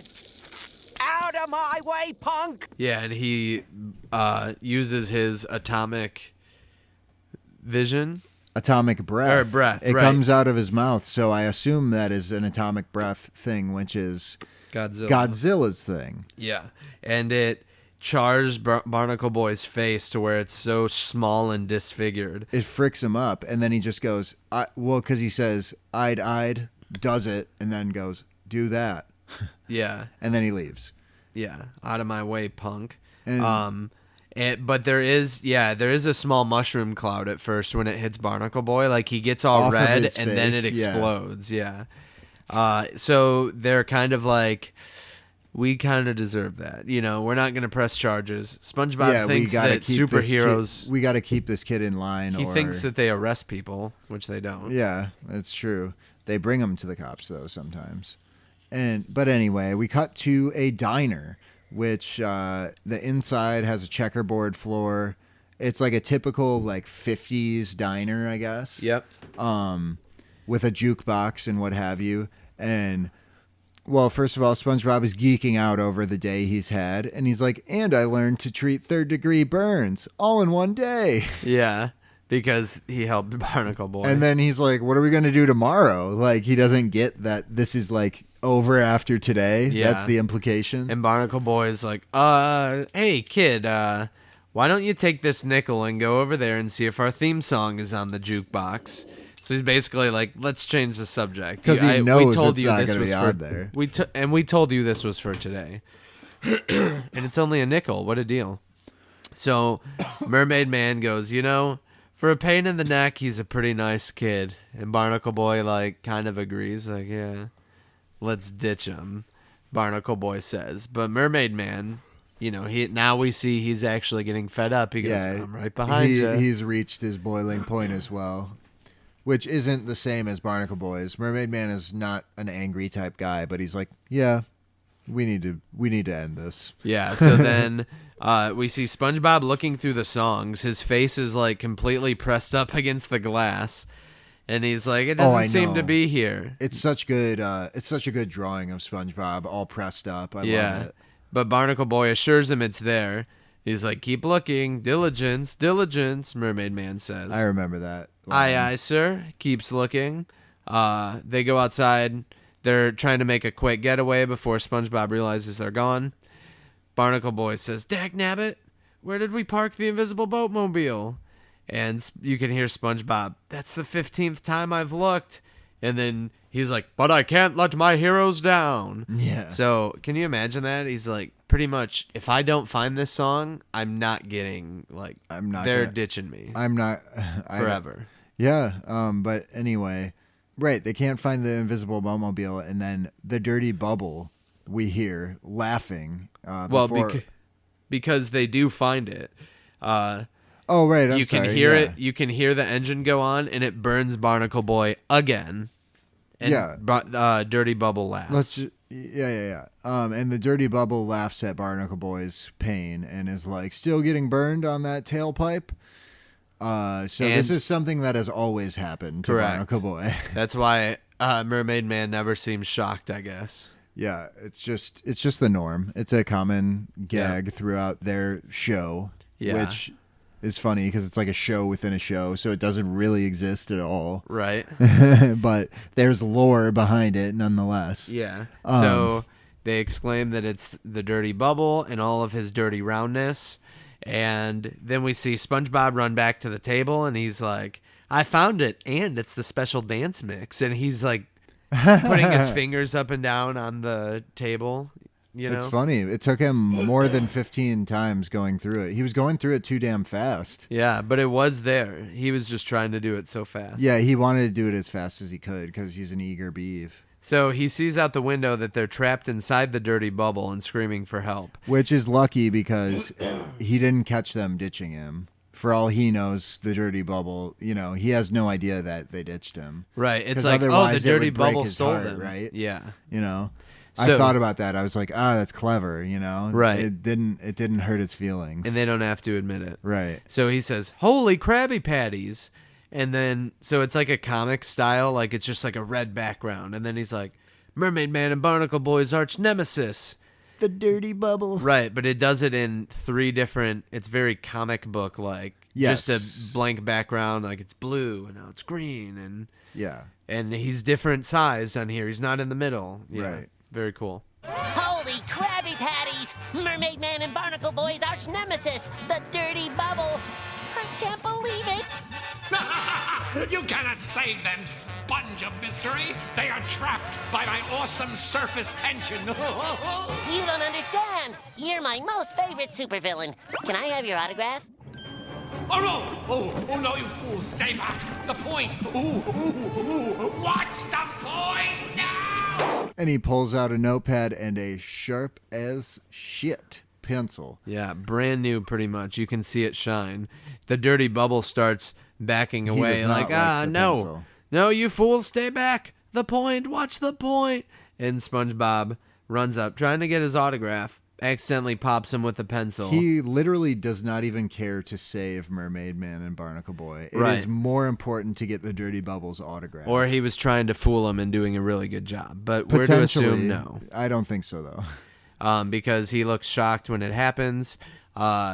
There's pretty much nothing left. There's a little bit of liquid that he turns into.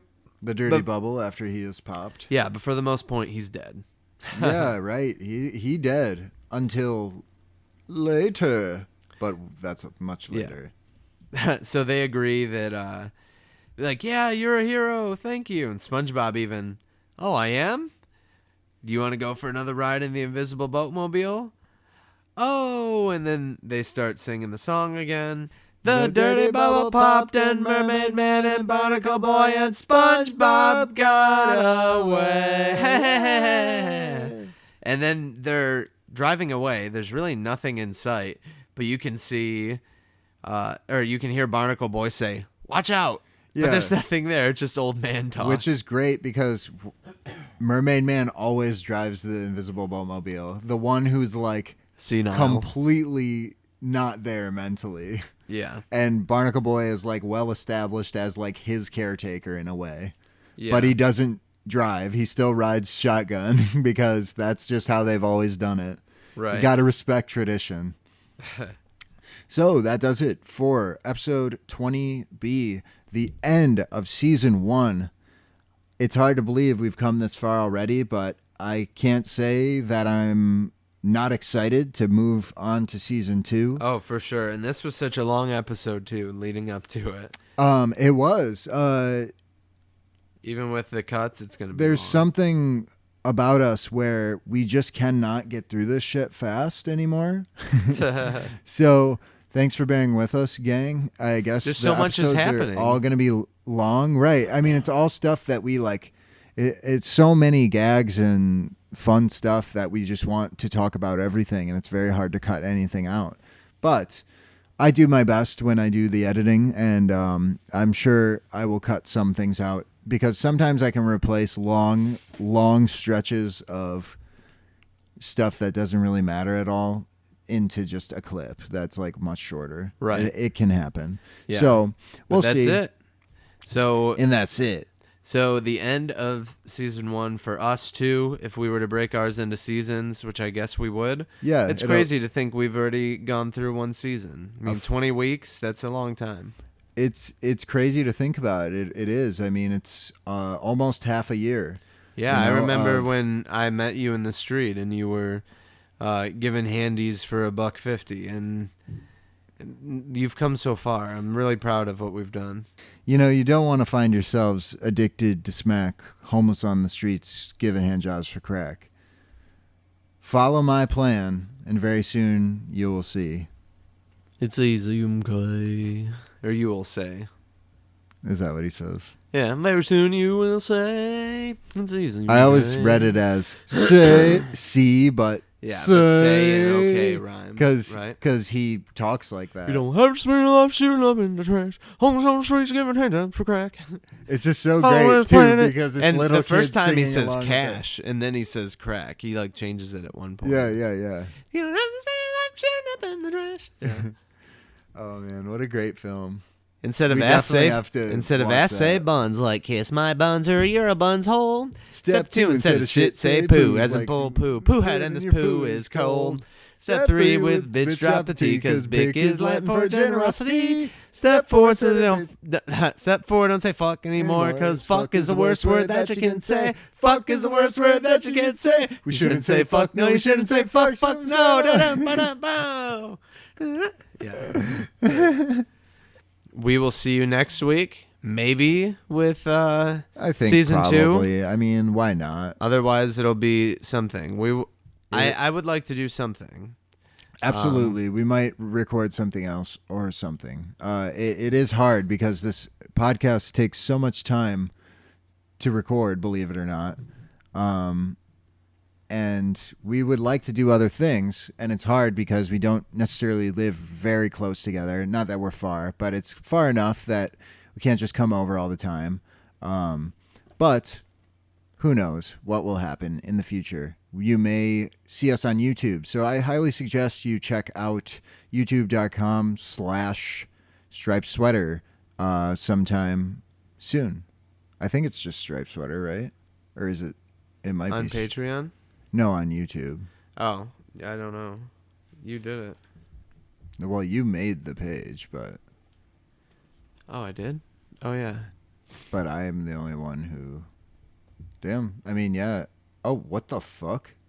Sleepy Time and Suds has 44 views on YouTube. Like, way more than any other one. Yeah. That's weird. Okay. That's bizarre. I haven't seen that. What the fuck? That's random as shit. I didn't know that. I haven't even uploaded Texas yet. That's crazy. I really didn't think that was gonna work. I just did it just for fun. Yeah. It's funny. That actually adds quite a few listens, you know. Probably at least 100 on YouTube. More than 100. For sure. That's sick. That's wild. So what's the name? Whatever you were looking I can't find it. I don't know. I'm sorry. I'm like drunk and high.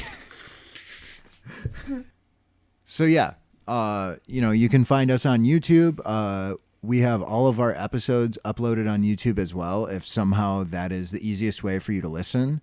Apparently, there are quite a few listeners on YouTube we just discovered. So cool. Thanks for listening, guys.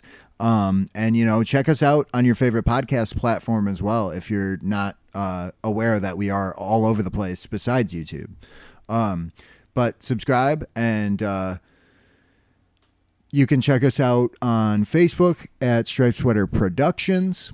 You can check us out at Gmail if you want to send us some fan mail. stripesweaterproductions@gmail.com. I have been Ashton Waganda / Alexander Beardsley. Ashton Waganda is my stage name in which you can find me on social media.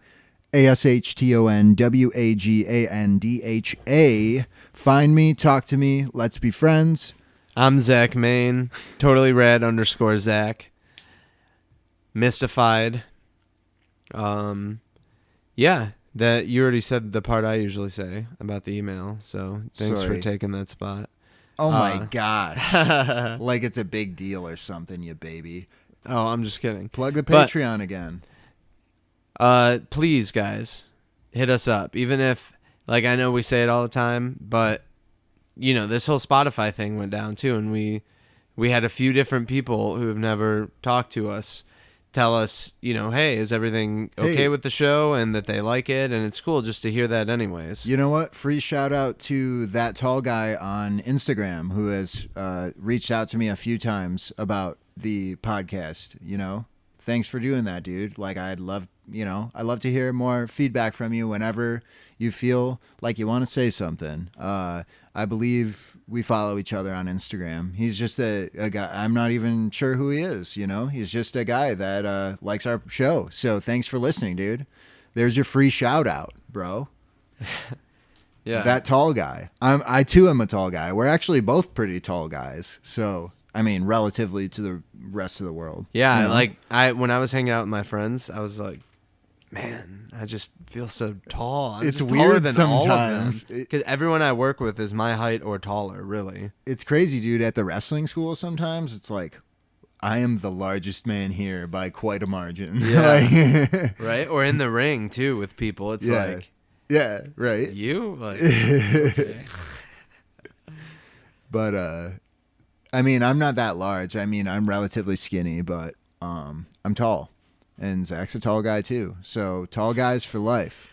I'm not fat. I'm skinny. I'm tall. Zach's tall, too. Thanks.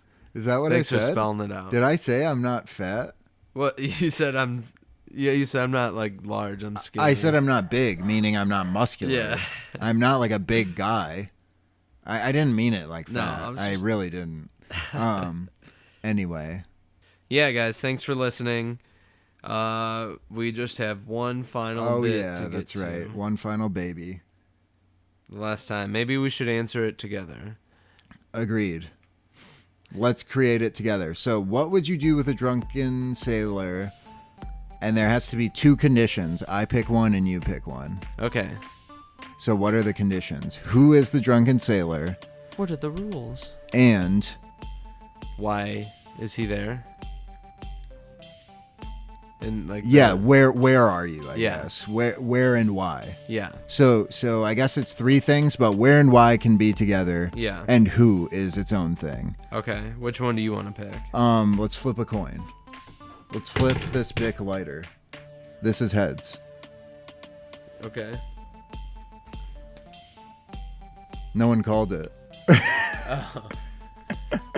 So what's the first thing? Oh yeah, we don't know anything. When and where and who. So who is this side? Heads. Heads. Who? And I'll do where and why. So I get who. Okay. So go ahead. Who is the person? Chris Farley. Chris Farley. Okay. He's a sailor in this one.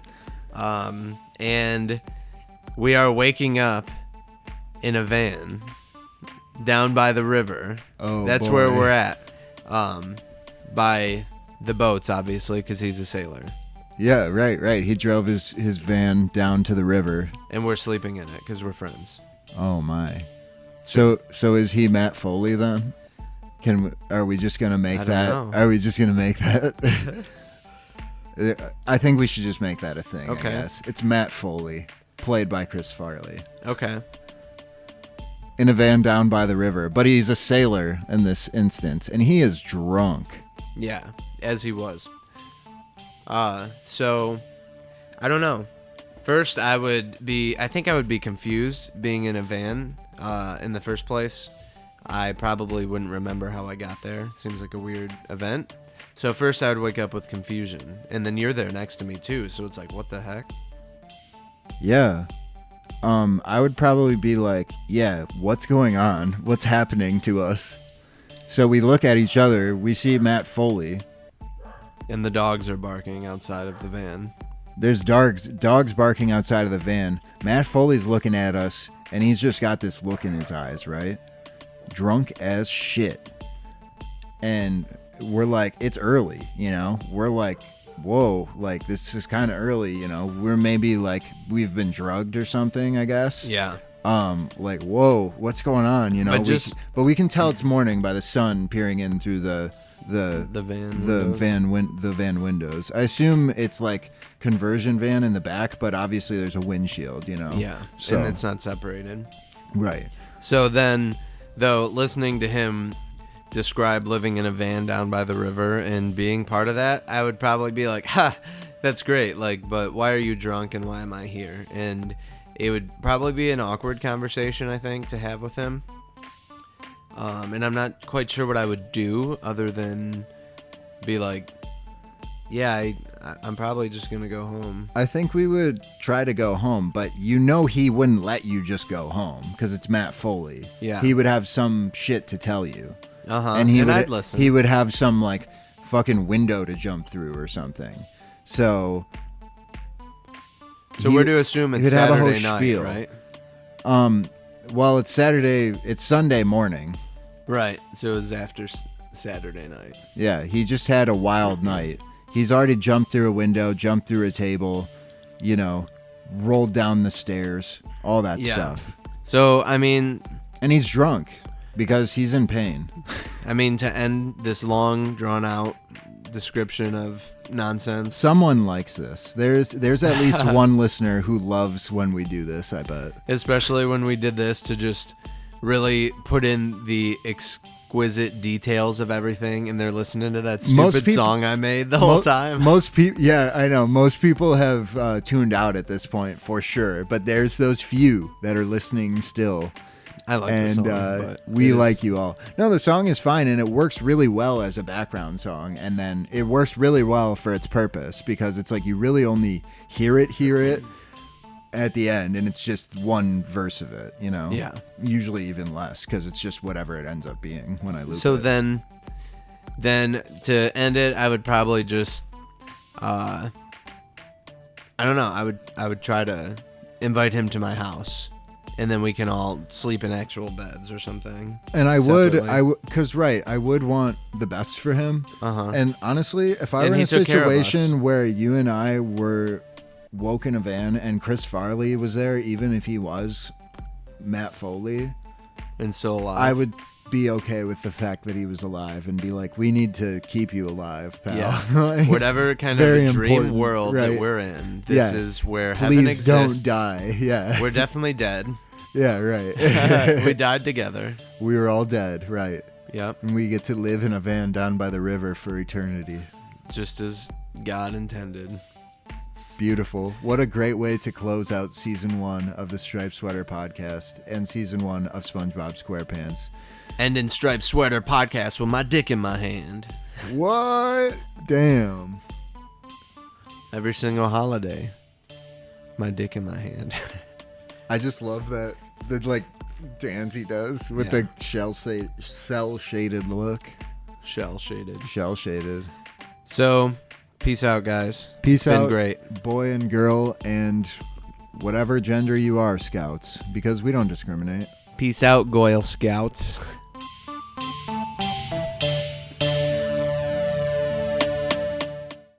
And in Striped Sweater podcast with my dick in my hand.